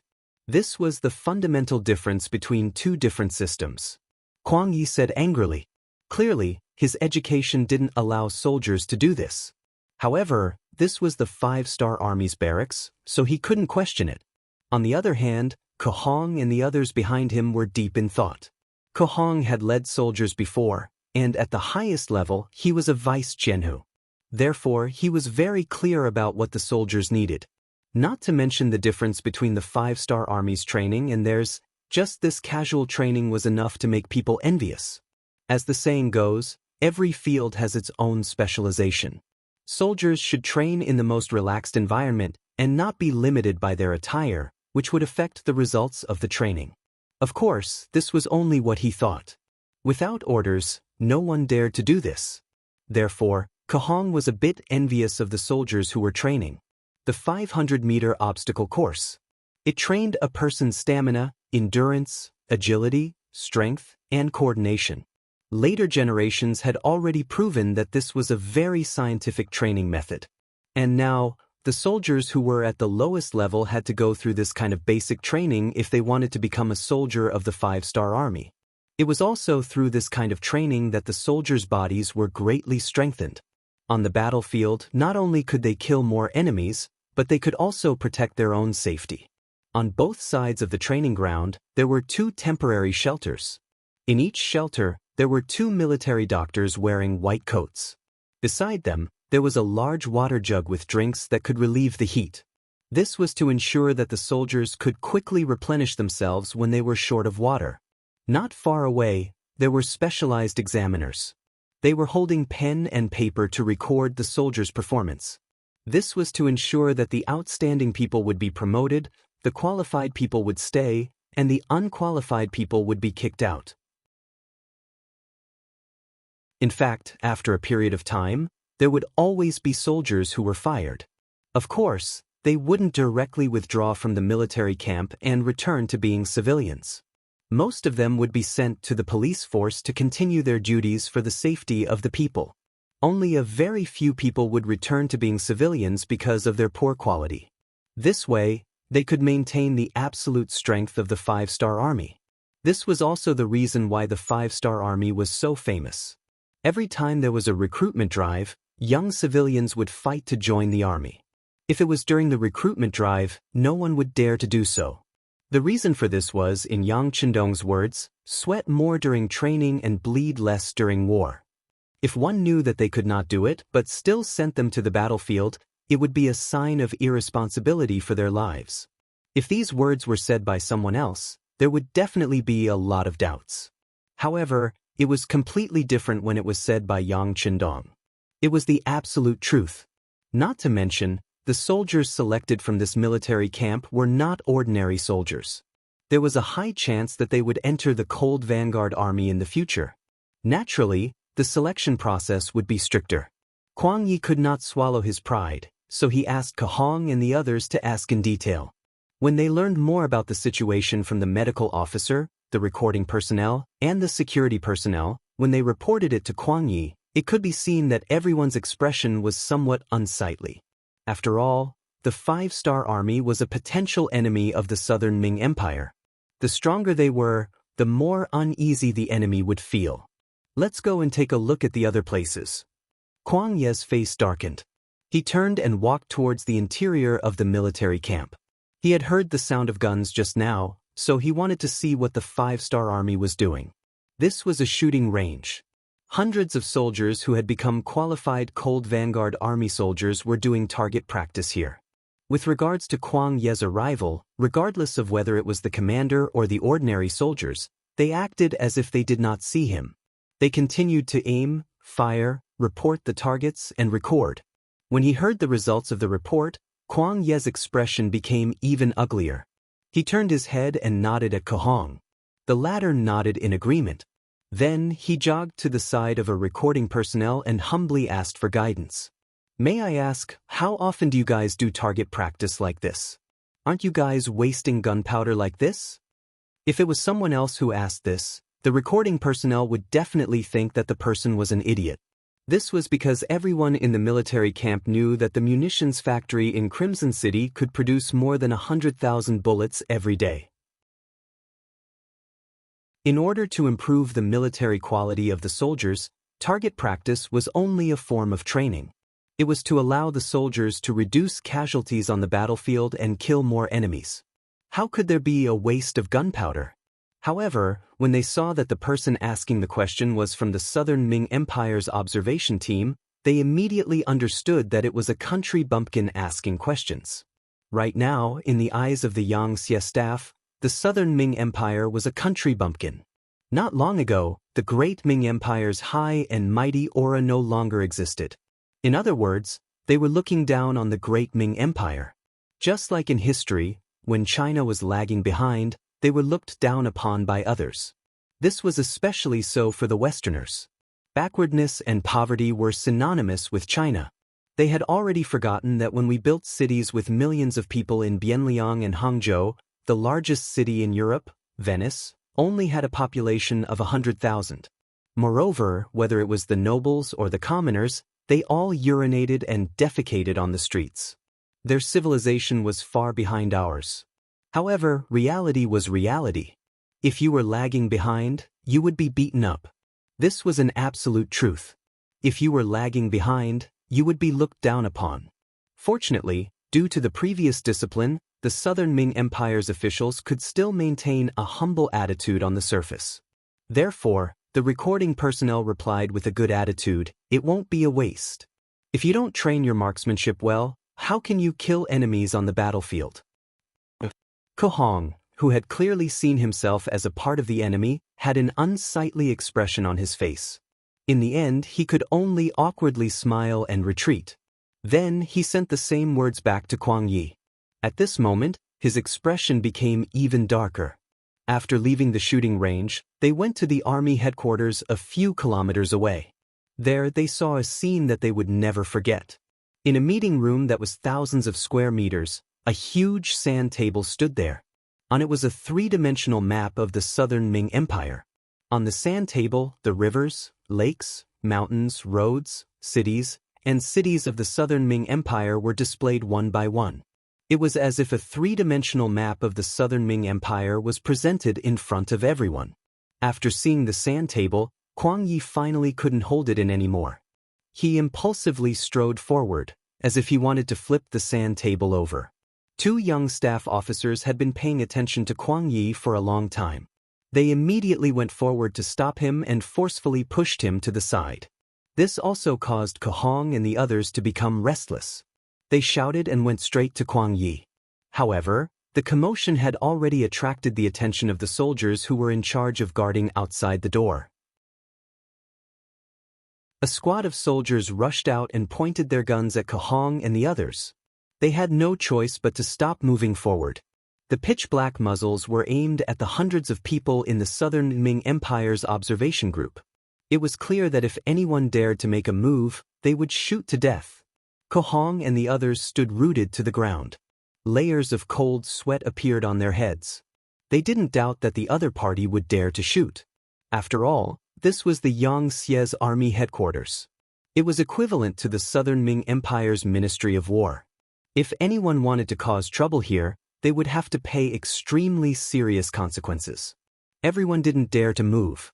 Someone had already reported what happened here.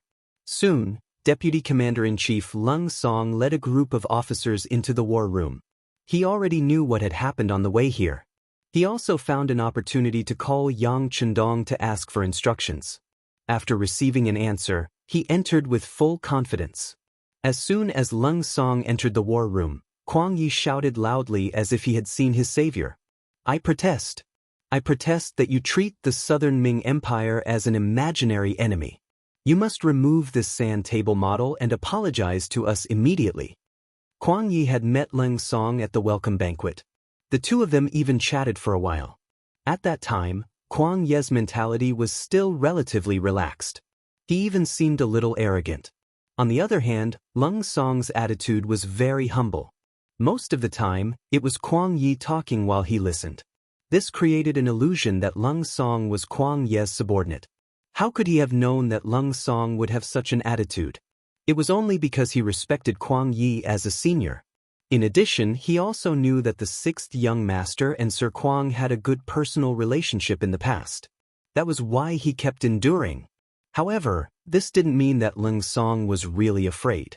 Especially after he had already called Yang Chendong to ask for instructions, he was even more confident.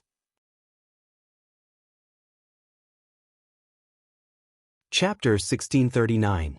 Imaginary Enemy? Kuang Gong, since you said so yourself, why did you do something so inappropriate? As the saying goes, if you don't do anything wrong, don't be afraid of ghosts calling at night. Could it be that you want to be enemies with our 5-star army, so you're afraid that we'll be enemies with you?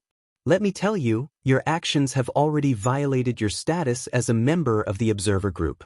You're too reckless and you'll have to pay the price for it. Men, chase Kuang Gong and all of the South Ming Ministry of War officials out.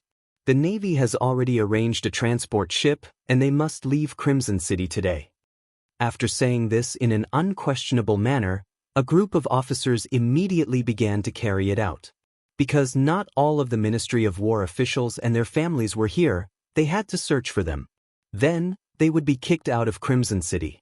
Kuang Yi clearly didn't expect that he would end up with such a result after making a ruckus.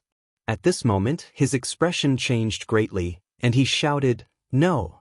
You can't not do this, it's too unfair. I want to see Yang Chendong, I want to see Bugnam of Gojoseon. Our king doesn't have time to see you. Also, have you forgotten the bet from before? Let me tell you, there are no civilians in Crimson City who can't afford to eat, because there are countless jobs waiting for them. Therefore, you lost, and with your actions today, there's no other choice but to leave. Alright, do it." Leng Song didn't have any intention to continue talking with Kuang Yi. After saying this, he turned and left, leaving behind a few officers to deal with this sudden situation. Regardless of whether he was willing or not, Kuang Yi was dragged out of the camp in the end. Kahong and the others also followed behind. All of them had ugly expressions. None of them had expected that they would be sent back after only 3 days. How shameful would that be? Everything was because of their minister's impulsive actions. However, they couldn't do anything. The situation was stronger than the person. If they dared to make a move against the 5-star army, it was equivalent to a challenge, and they were seeking their own deaths. No one could save them. They didn't dare to get angry at Kuang Yi. He was their superior, and his words determined their future. Anger that couldn't be vented was the scariest. Until they boarded the ship, no one said a word, but everyone's face was filled with anger, and they were in a bad mood. Especially soon, the family members of the officials from the Ministry of War were also found and sent to the ships. They didn't care so much, especially some of the young people. They were happily strolling around Crimson City.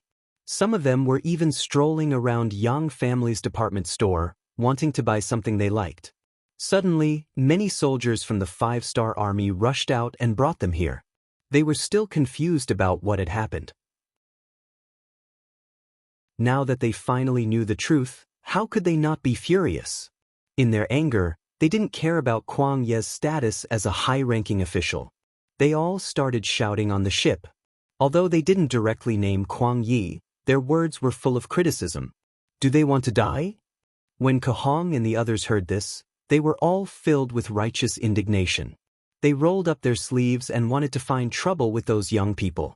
They couldn't do anything to the 5-star army, but they could still take care of their own juniors. Forget it, let them vent their anger.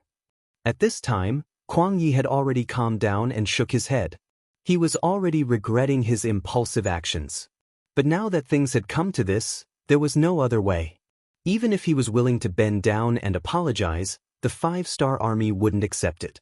Not to mention, it was impossible for him to apologize to the 5-star army. Because in Kuang Yi's eyes, Yang Chendong was already a traitor. He was the imperial tutor of the crown prince, the minister of war, and a rank 1 official. How could he lower his head to a traitor? When Kahong and the others heard Kuang Yi say that they could vent their anger, they couldn't help but look at Kuang Yi. Of course, they hoped that this was true. If that was the case, they would each give their own minister of war a punch to vent their anger. But how could they dare to do that? They wanted to go back just like that. They originally had more time to understand the situation of the 5-star army, but now everything was gone. A good opportunity to understand their opponent was lost just like that. Everyone's morale was low, and they all leaned against the ship with their heads lowered. It was worth mentioning that this time, the transport ship wasn't the luxurious one from before. It was just an ordinary ship. Yang Xie's explanation was that the incident happened too suddenly and there wasn't enough time to deploy the ship, so they just had to make do. There wasn't even a single room for them to rest in. Everyone was squeezed in the cabin, and after a long time, there were all kinds of smells. It would be strange if they felt good. But what could they do? This was all Kuang Yi's own fault, so he couldn't blame anyone else. The news that Kuang Yi and all the officials and family members of the Ministry of War were sent away quickly spread throughout the observer group. Regardless of whether it was the officials or their family members, they all rushed back to the Yang family hotel as soon as they heard the news. Then, after a few discussions, the ministers began to restrain the people accompanying them, telling them to pay attention to their attitude and actions. This wasn't the Southern Ming dynasty, but Crimson City. They were only a few guests, and if something went wrong, they might even become criminals. For everyone's safety, everyone had to exercise restraint. The family members cooperated, which was rare. No one made a fuss. They could tell that living in Crimson City was like living in heaven. Who would want to ruin such a good life? Therefore, as soon as the officials spoke, the family members expressed that they would do their best to cooperate. There were even some who spoke ill of Kuang Yi, thinking that he had embarrassed the southern Ming dynasty. There were quite a few people with such opinions and attitudes. She really didn't know what Kuang Yi would think if he were to hear these words. Wang Jiqing and Wang Shang also returned to the Yang family hotel. They didn't pay much attention to the fact that the Ministry of War was kicked out of Crimson City. They just needed to control their words and actions. Of course, the reason why they didn't pay attention to it was because the siblings were arguing about what to buy. This matter completely attracted the attention of the two people. The younger sister, Wang Shang, thought that buying a bicycle with Yang coins was already very good. For this, she was willing to give up the latest cosmetics and the exquisite little mirror. She only wanted a bicycle to bring back to the southern Ming dynasty. She would be able to ride it every day, and her other sisters would definitely be envious of her. Wang Jiqing had a different opinion on this matter. He thought that if they were going to buy something, they should buy the best one. He was interested in a bicycle that could move on its own without any manual labor. This was a heaven-defying existence. Bringing it back to the capital of the southern Ming dynasty would be an extremely awe-inspiring thing. Brother, that won't do. Let's not talk about the fact that a bicycle costs 3,000 Yang coins. We simply can't afford it. Even if the southern Ming dynasty doesn't have electricity, how many times can we ride it back? Wang Shang saw that Wang Jiqing had already sunk into his own fantasy world and couldn't extricate himself, so she could only pour a bucket of cold water over him. Ah! Wang Jiqing suddenly reacted as if he had been struck by lightning. He stood there motionless for a long time. Wang Shang was scared out of her wits. She walked over and waved her hand in front of her brother's eyes. When she saw that he was unmoved, she used her slender hands to gently push her brother's body. Only then did he let out a long sigh. Aya, why doesn't the southern Ming dynasty have electricity? Isn't our great Ming dynasty the most outstanding nation in the world? Isn't it said that we have the best environment and the strongest culture? But why isn't there even electricity? What's the point of talking about being advanced and powerful? At this moment, Wang Jiqing started to ramble. He didn't care if anyone answered his questions. He only cared about throwing out questions one after another. Wang Shang, who was standing at the side, was very clear-headed. She also sighed. Yes, before she came to Crimson City, she still felt that the southern Ming dynasty was very powerful. No matter how strong the Bugnam of Gojoseon and the Five-Star Army were, they still wouldn't be a match for the southern Ming dynasty. But now, her mentality had long been shaken. In Wang Shang's eyes, Crimson City was heaven on earth. Compared to it, the capital of the southern Ming dynasty was a backwater and poor place. She couldn't help but yearn for life in Crimson City. She was already fantasizing about whether she could stay here. If that was the case, how great would that be? Wang Shang and Wang Jiqing weren't the only ones whose mentality had changed. Many others had similar thoughts. And this was only the third day since they came to Crimson City. To be precise, it was only the second day after they truly understood Crimson City. Kuang Ye's incident reminded everyone. In the following days, the observation team members were much more well-behaved when they walked around Crimson City. After all, with such good conditions, no one was willing to leave immediately. Thus, they couldn't do anything stupid. Kuang Yi and the others didn't even understand the deployment of the Five-Star Army's forces. They also didn't know how many soldiers the Five-Star Army had before they were chased away. But who could be blamed for this? As the saying goes, the evils brought on by oneself are the hardest to bear. With this as an example, the Southern Ming observation team became even more well-behaved. They didn't do anything that crossed the line. But even so, the scenes they saw made them widen their eyes in disbelief. The scenes made them feel as if they were in a dream. The spacious cement roads in the city, the neat streets, the lush green trees, the rosy-cheeked people, and the high-spirited new army were all things that he didn't even dare to dream about. Chapter 1640. Everyone had something to do and money to earn. Children didn't care about their birth. As long as one of their parents was Han, they could receive a good education from a young age. When people fell ill, they had money to treat them. The greatest guarantee was the possibility of dying from illness. One day, they had 3 meals instead of 2. Not only that, they could eat meat for every meal. Everyone had new clothes to wear. This seemed to be something that only humans dreamed of in the immortal world. But now, everything was happening in Crimson City. Those bright windows were something that even the great Ming Imperial Palace didn't have the money to install. But here, it was extremely common. There were also towel factories, flour factories, soy sauce factories, monosodium glutamate factories, mosquito-repellent incense factories, textile factories, cigarette factories, pharmaceutical factories, paper factories, ceramics factories, steel factories, power plants, bullet factories, chemical factories, power plants, munitions factories, furniture factories, garment factories, cement factories, glass factories, and so on. Wherever he went, he was shocked, and it was the kind of shock that went straight to the bottom of his heart. He really didn't know that the world could be so beautiful until he arrived in Crimson City. The Southern Ming Empire's observation team was still in Crimson City. Everything that happened here overturned their previous understanding. In the capital of Southern Ming, Kuang Yi had already returned with the officials of the Ministry of War and close to 2,000 people. As soon as he entered the city, a eunuch came to pass a decree that the emperor wanted to see Kuang Yi. After tidying up his clothes, the travel-worn Kuang Yi entered the imperial palace and knelt in front of Zhu Qizhen. The great Ming Empire was very empathetic towards its officials. They didn't have to kneel when they saw the emperor. But this time, Kuang Yi felt that he had done something wrong. This kneel represented his intention to ask for forgiveness. "Grand Tutor, why are you here? Please rise." Zhu Qizhen was an emperor who knew how to act. At this moment, the concern he expressed made Kuang Yi feel very moved. This time, he wanted to kneel even more and not get up. "Your Majesty, this subject is incompetent and has failed to live up to your trust. I was thrown out by that bastard Wu Wang." Abruptly, he kowtowed to the ground, and his forehead came into close contact with the ground. "Quickly help the Grand Tutor up." When Zhu Qizhen saw that Kuang Ye's forehead was starting to redden, he hurriedly shouted. Soon after, the head eunuch, Qian Sengbao, stepped forward and helped Kuang Yi up.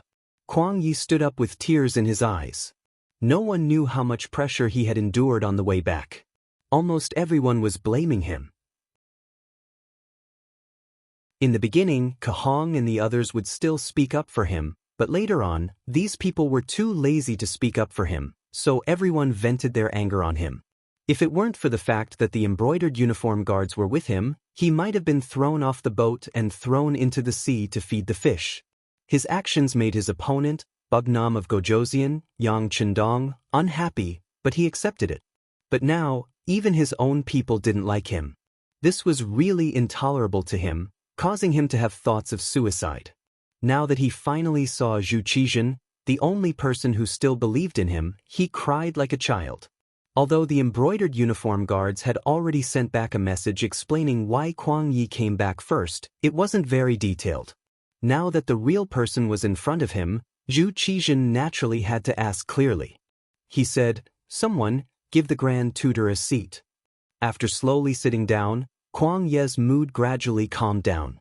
In the end, under Zhu Qizhen's questioning, he recounted what had happened to him, as well as what had happened to the majority of the Southern Ming Empire's observation group. He especially described Yang Chendong's warm reception in great detail. In the end, Kuang Yi said in a tearful voice, "Your Majesty, that brat Yang Hodong is clearly buying people's hearts. It can be imagined that the officials who went this time might not be bought over by him, but as the saying goes, if you take someone else's hand, you will be blinded. I'm afraid that in the following matters, they will be on Bugnam of Gojoseon's side. We have to guard against them." Zhu Qizhen listened to the details from beginning to end and couldn't help but suck in a breath of cold air. Although Kuang Yi wasn't a person who was good at telling stories, from his words, one could still feel that Yang Chendong must have put in a lot of effort to receive the Southern Ming Empire's observation group. In addition, Yang Xie was indeed very powerful now. As the saying goes, a good official chooses a tree to nest in. He didn't dare to guarantee what would happen in the future. Has Crimson City really become so powerful? After thinking about it, Zhu Qizhen still asked with a trace of doubt. Yes. Because this official's time was still too short, I'm afraid that I only saw the rough outline. The specifics should be more powerful than this official said. In this matter, although Kuang Yi didn't want to admit it, the truth was the truth.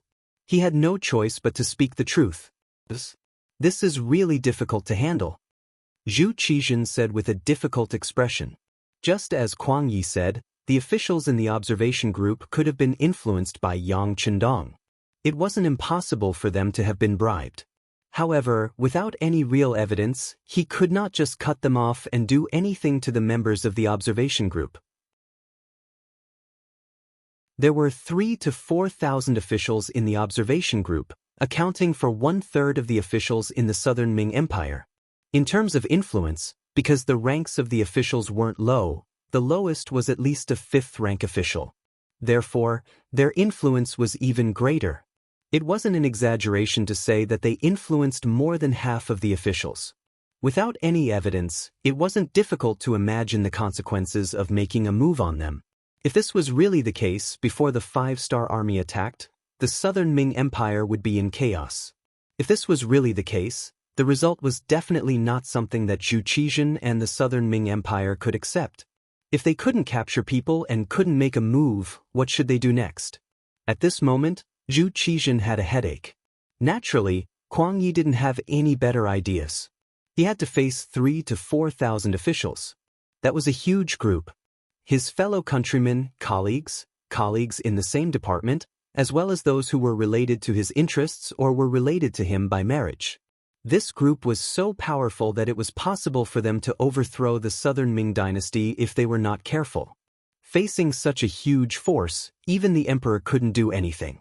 This was because even during the time of Zhu Yuanzhang, the founder of the Ming dynasty, although he killed many officials and corrupt officials, he still didn't dare to make a move against 3,000 to 4,000 officials at once.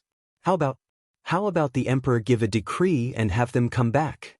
Then, send someone to communicate with them and make sure they don't talk nonsense. Then we'll wait and see what happens. Kuang Yi could only come up with this idea. That's the only way. I'll write the decree in a bit. Before Zhu Qizhen could think of a better idea, he could only say this. Then, as if he had thought of something, he asked, "That's right, Grand Tutor said that he went to the 5-star Army's headquarters. What did he see?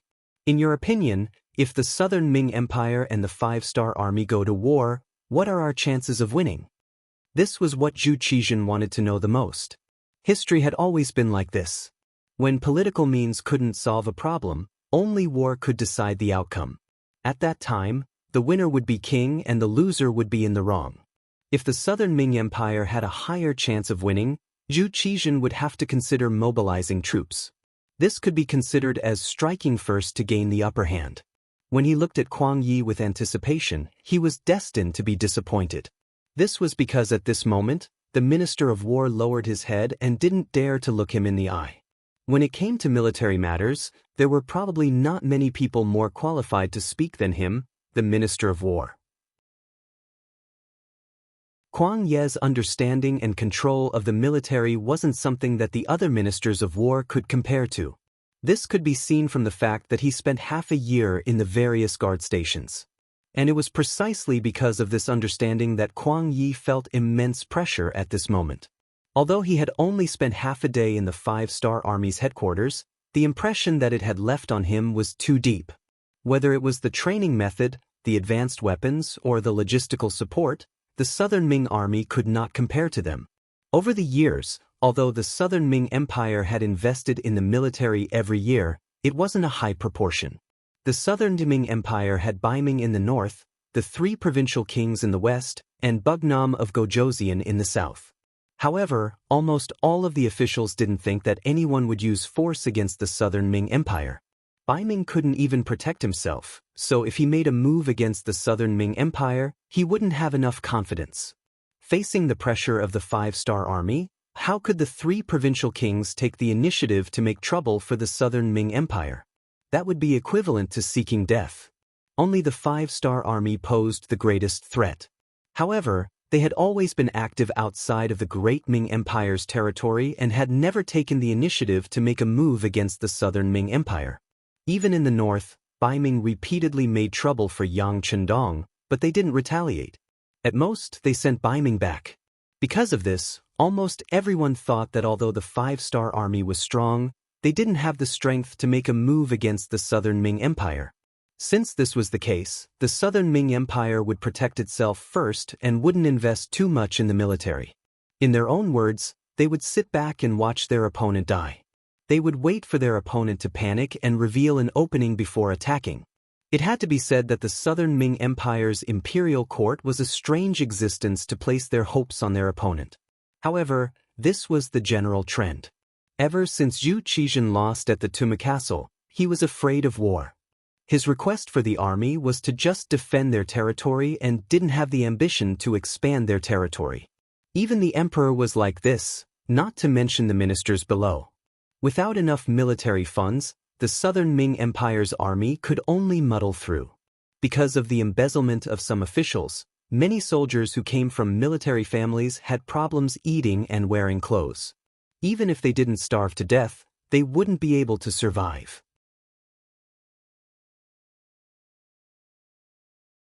Chapter 1641. They hadn't eaten for a long time and didn't have enough nutrition, causing most of the southern Ming soldiers to look like they were emaciated. In comparison, the logistical support of the soldiers of the 5-star army was very good. They could get whatever they needed. All of them were tall and sturdy. In addition, they had reasonable training. Most importantly, Yang Chendong valued them highly.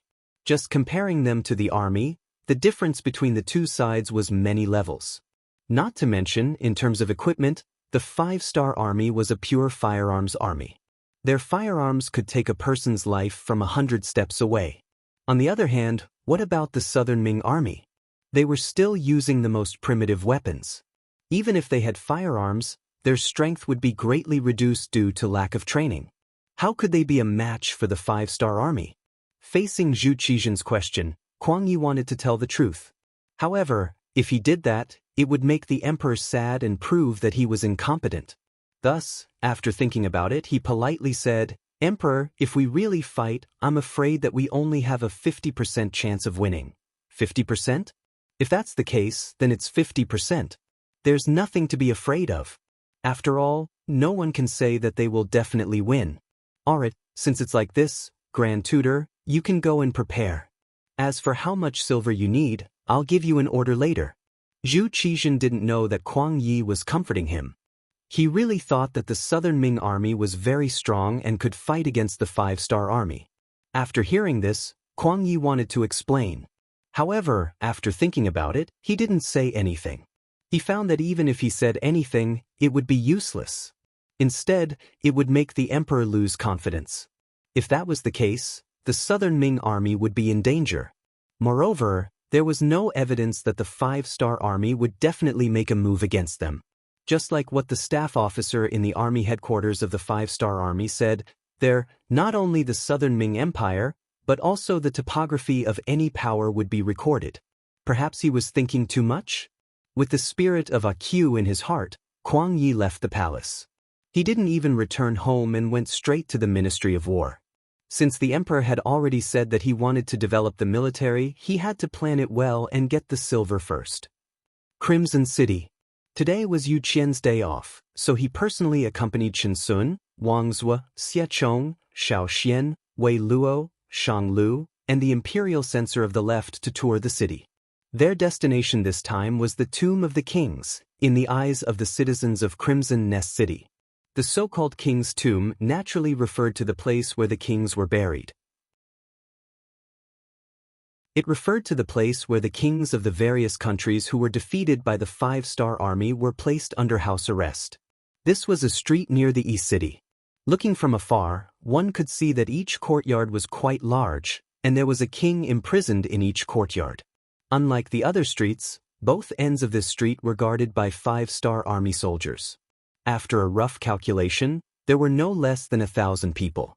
This didn't include the police and the 5-star army soldiers patrolling the streets.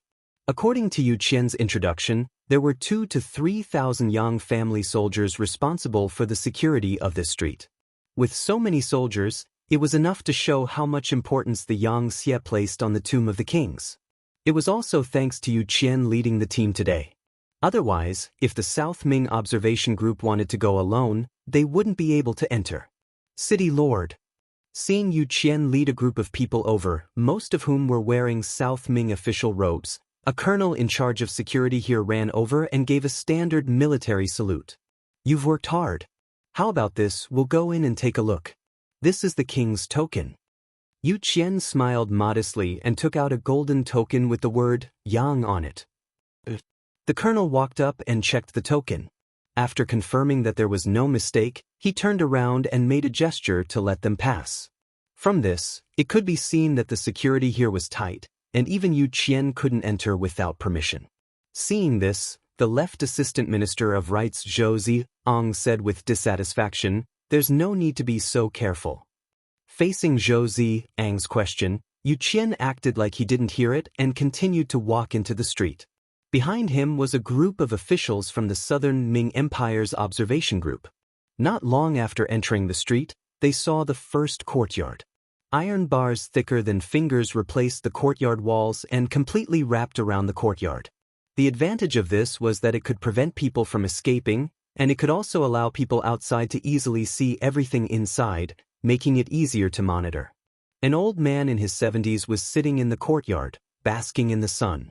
When he heard the sound of footsteps and saw Yu Qian leading a group of people outside the courtyard, a trace of guilt flashed across his face, and his face instantly turned red. Even so, he didn't turn around and go back inside. This was because if he didn't say anything or went back without orders, he would be punished according to the Yang Xie law. This punishment wasn't heavy, it was just starvation for 3 days. This old man didn't care at first, but after being starved several times in a row, he finally became obedient. When he saw Yu Qian and the others, although his expression was ugly, he didn't hide inside the house. The old man didn't hide, but Yu Qian had already spoken. "Lily, how are you?" "What? He's the original king of Jiaoji, Lily?" It would have been fine if Yu Qian didn't speak, but once he spoke, it immediately attracted cries of surprise from the South Ming Kingdom's observation group. If they didn't know any of the other kings, they definitely knew who Lili was. Some of the officials had visited Jiaoji more than 10 years ago and had seen King Lili. It was just that after more than 10 years, things had changed, so they didn't immediately recognize him. Now that Yu Qian called out his name, they carefully identified him. Soon after, Xie Chong was the first to cry out. "That's right, he is Lili. This official has seen him before, but I didn't expect him to be so old." But with Minister Xie Chong saying this, how could the other South Ming officials not believe him? At that moment, each of them carefully sized up the old man, but the thoughts in their hearts had already flown off somewhere. Lili naturally heard the cries of surprise from outside. However, this wasn't the first time something like this had happened. In the past, other kings would be locked up on this street from time to time. When they first saw him, they were also surprised. Being surprised once was uncomfortable, but after being surprised many times, it became normal. Lili, who was used to it, didn't have any intention of hiding. Since he had already been recognized, there was no point in hiding. Instead, he took the initiative to walk to the railing and said to Yu Qian, "City Lord Yu, isn't it a little too long for the performance team to only come once a month? This king is really bored staying here. Can you give a reaction and let the performance team perform twice a month?" "Okay, I will report your request to the higher-ups." Yu Qian smiled and agreed, which immediately attracted a wave of gratitude from Lili. The first courtyard was Lili, which attracted the cries of surprise from the South Ming Kingdom's observation group. The second courtyard was the Lansong Kingdom's King Paiyase. Seeing another king locked up here, everyone deeply understood the true meaning of the king's tomb. At the same time, everyone's cries of surprise weren't as loud. In the next courtyard were King Boromir of the Phnom Penh dynasty, Governor Chen Rong of Luzon, King Li Yong of North Korea, and so on. Among them, they also saw the blind Duke of the Ross Duchy. However, because they were too far away, the South Ming Kingdom's officials didn't react. More importantly, in the two courtyards of the king's tomb, everyone saw the three provinces' King Zhu Huiqiu and Shiping's King Mu Bin. Coincidentally, the two of them lived across from each other. Every day, when they basked in the sun, the two of them would sit facing each other. It would be very interesting to have two old enemies meet each other every day and not be able to make a move against each other. When the South Ming Kingdom's observation group walked past their courtyard, both Zhu Huiqiu and Mu Bin wanted to turn around and enter the house. However, they didn't dare to because they were already told that they had to stay outside the courtyard until the observation group left. Otherwise, they would starve for 3 days. Humans were iron, rice was steel. If they didn't eat a meal, they would panic. The two of them had violated the rules when they first arrived and starved for 3 days. That feeling was really uncomfortable and they didn't want to experience it again. When the two of them obediently stood there like rare animals in the zoo, all the Southern Ming officials who saw them had a gloomy expression on their faces. It was as if they had eaten rat feces. Their hearts were disgusted, and their expressions were extremely ugly. However, there was nothing they could do. The two of them had been defeated by Bugnam of Gojosian fair and square. They had brought this upon themselves.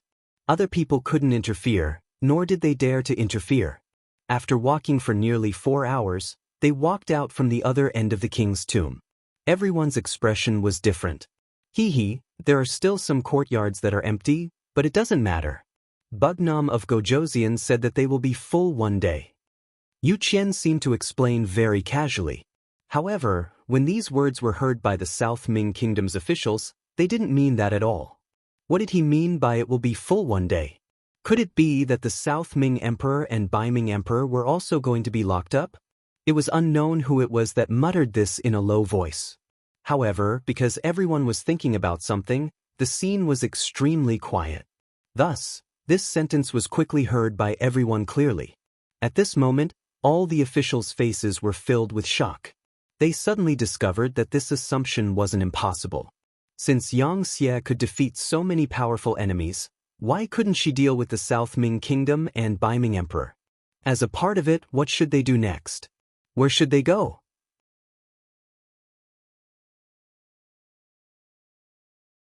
Chapter 1642.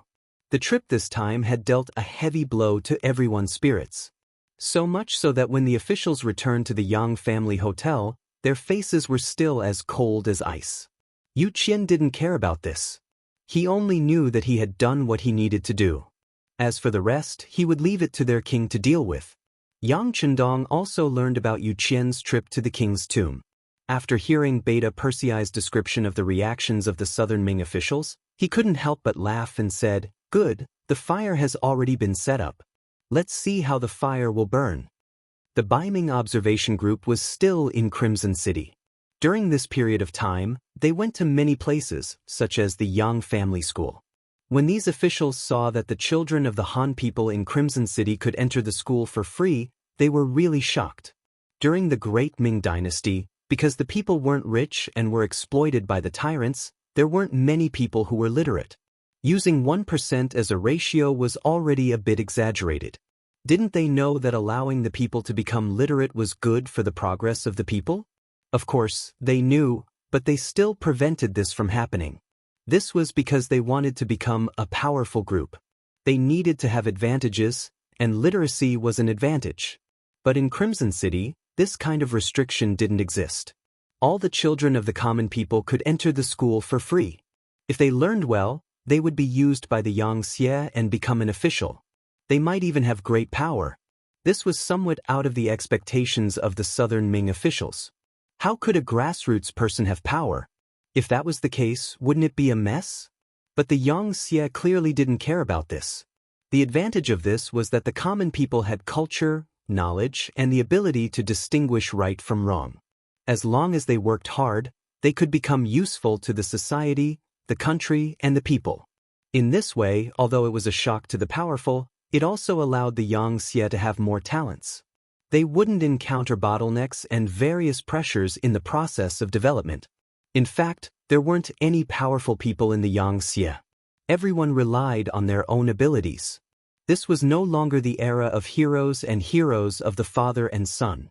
He had to admit that there were more benefits to doing this. When power no longer belonged to certain people, the intensity of the competition would stimulate everyone to constantly work hard. Otherwise, they would face the danger of being eliminated. When the sounds of studying entered their ears, many of the Southern Ming Empire's officials looked pensive. They had a feeling that if they allowed Xianxia to continue developing, it wouldn't be a problem for them to replace the Southern Ming dynasty. Not only the school, but after walking around the factories, they realized that Xianxia was already so powerful. A complete light industry was developing into a heavy industry. With self-sufficiency, they no longer needed to rely on others and could still live well. This was also why Xianxia was so confident.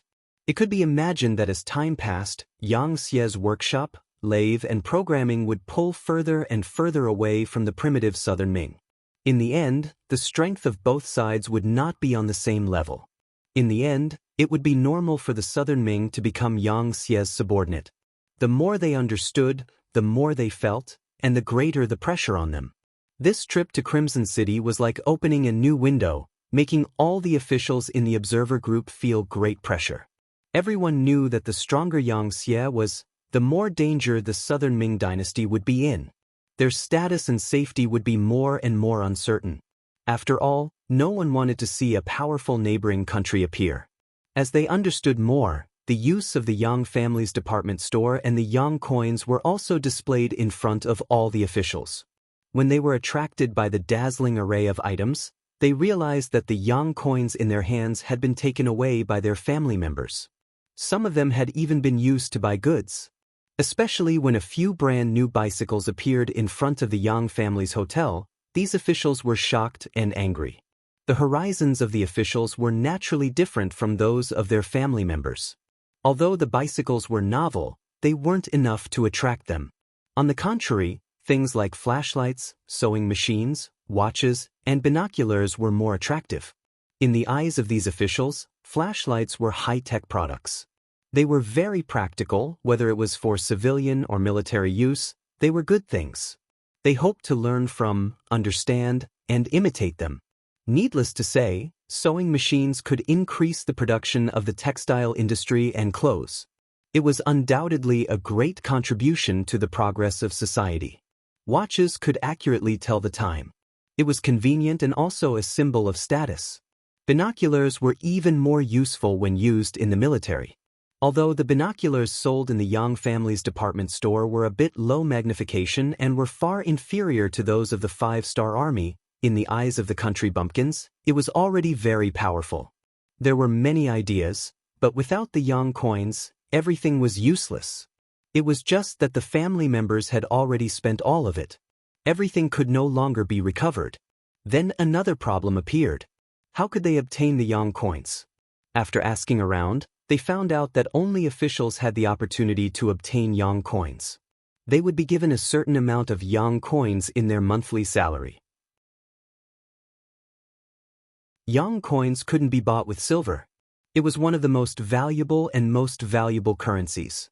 Using the opportunity to inquire about the Yang coins, the salary system of Xianxia officials appeared in front of the Southern Ming officials. As they understood more, they couldn't help but sigh.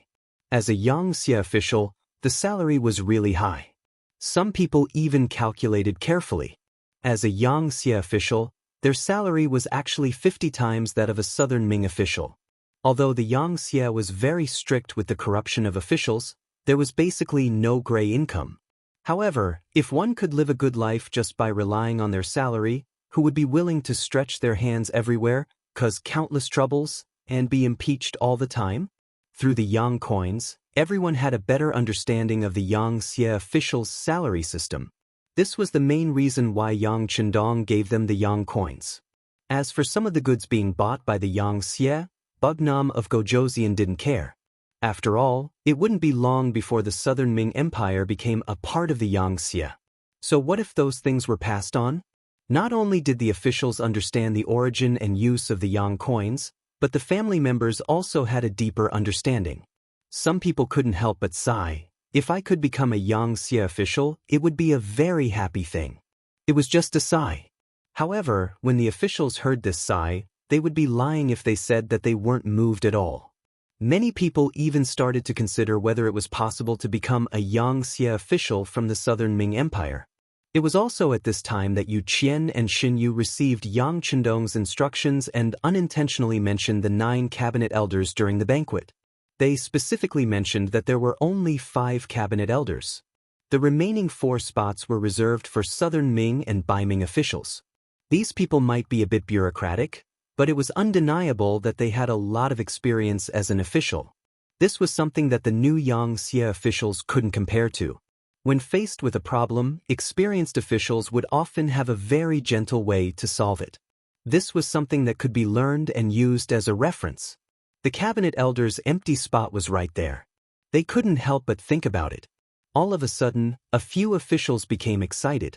However, they had been officials for many years and had seen and heard too many things. On the surface, they didn't show any abnormalities. However, once this kind of impatience appeared in their hearts, they couldn't suppress it. At this point, the various thoughts and opinions that needed to be forced onto the observer group were basically completed. At this time, the southern Ming Emperor Zhu Qizhen sent someone to deliver a decree to the Yang family hotel. It was to summon the observer group back to the southern Ming Empire. Once the decree was issued, although there was still a month before the observer group was allowed to stay in Crimson City for 2 months, everyone had to go back. No matter how much they loved Crimson City, they were still officials of the southern Ming Empire. Yang Chendong naturally knew about Emperor Ying's decree. Looks like someone can't hold it in. After laughing, Yang Chendong looked at Wuxia and Xianxia, who came to report, "The 2 of you will be busy for a while. It is our wish to serve the king." Wuxia and Xianxia stood up and bowed. After the decree was issued, the observer group was only given 3 days to prepare. Some of the family members were naturally a bit noisy. Clearly, they hadn't played enough. Or rather, there were still many places in Crimson City that they hadn't been to. They couldn't help but complain that the emperor was a bit unreasonable. As such, the officials were all trying their best to persuade them. At this time, Wuxia and Xianxia appeared in the Yang family hotel. Then, the observer group officials were called away by them. They said it was to send them off, but everyone knew that there must be something to talk about. Not only were the ordinary officials of the observation group called away, but even high-ranking officials like Chen Sun and Wang Zhuo were also invited to the palace by the Black Knights. Seeing the Black Cavalry eyeing them covetously, they were really worried that if they dared to refuse, what kind of serious consequences would there be? Just like that, 3 whole days passed. Not only did Yang Chendong, Wuxia, and Xianxia act, but even the other 3 elders, Luan Shaochen, Wuxia, and longtime, appeared in the Yang family hotel and invited the officials to a meal. All of a sudden, almost all of the officials who had reached the 4th rank and above were invited to the banquet. As for the content of the conversation, it was up to each person to decide. In reality, what Yang Chendong and the others talked about with the southern Ming Empire officials wasn't a big matter. Sometimes, it was just a small talk. For some officials, they didn't even make a wish to become an official. But was what they talked about that important? You're tuning in to the Wang Lin's Journey YouTube channel. Don't forget to subscribe and join us on this journey to catch the most captivating stories.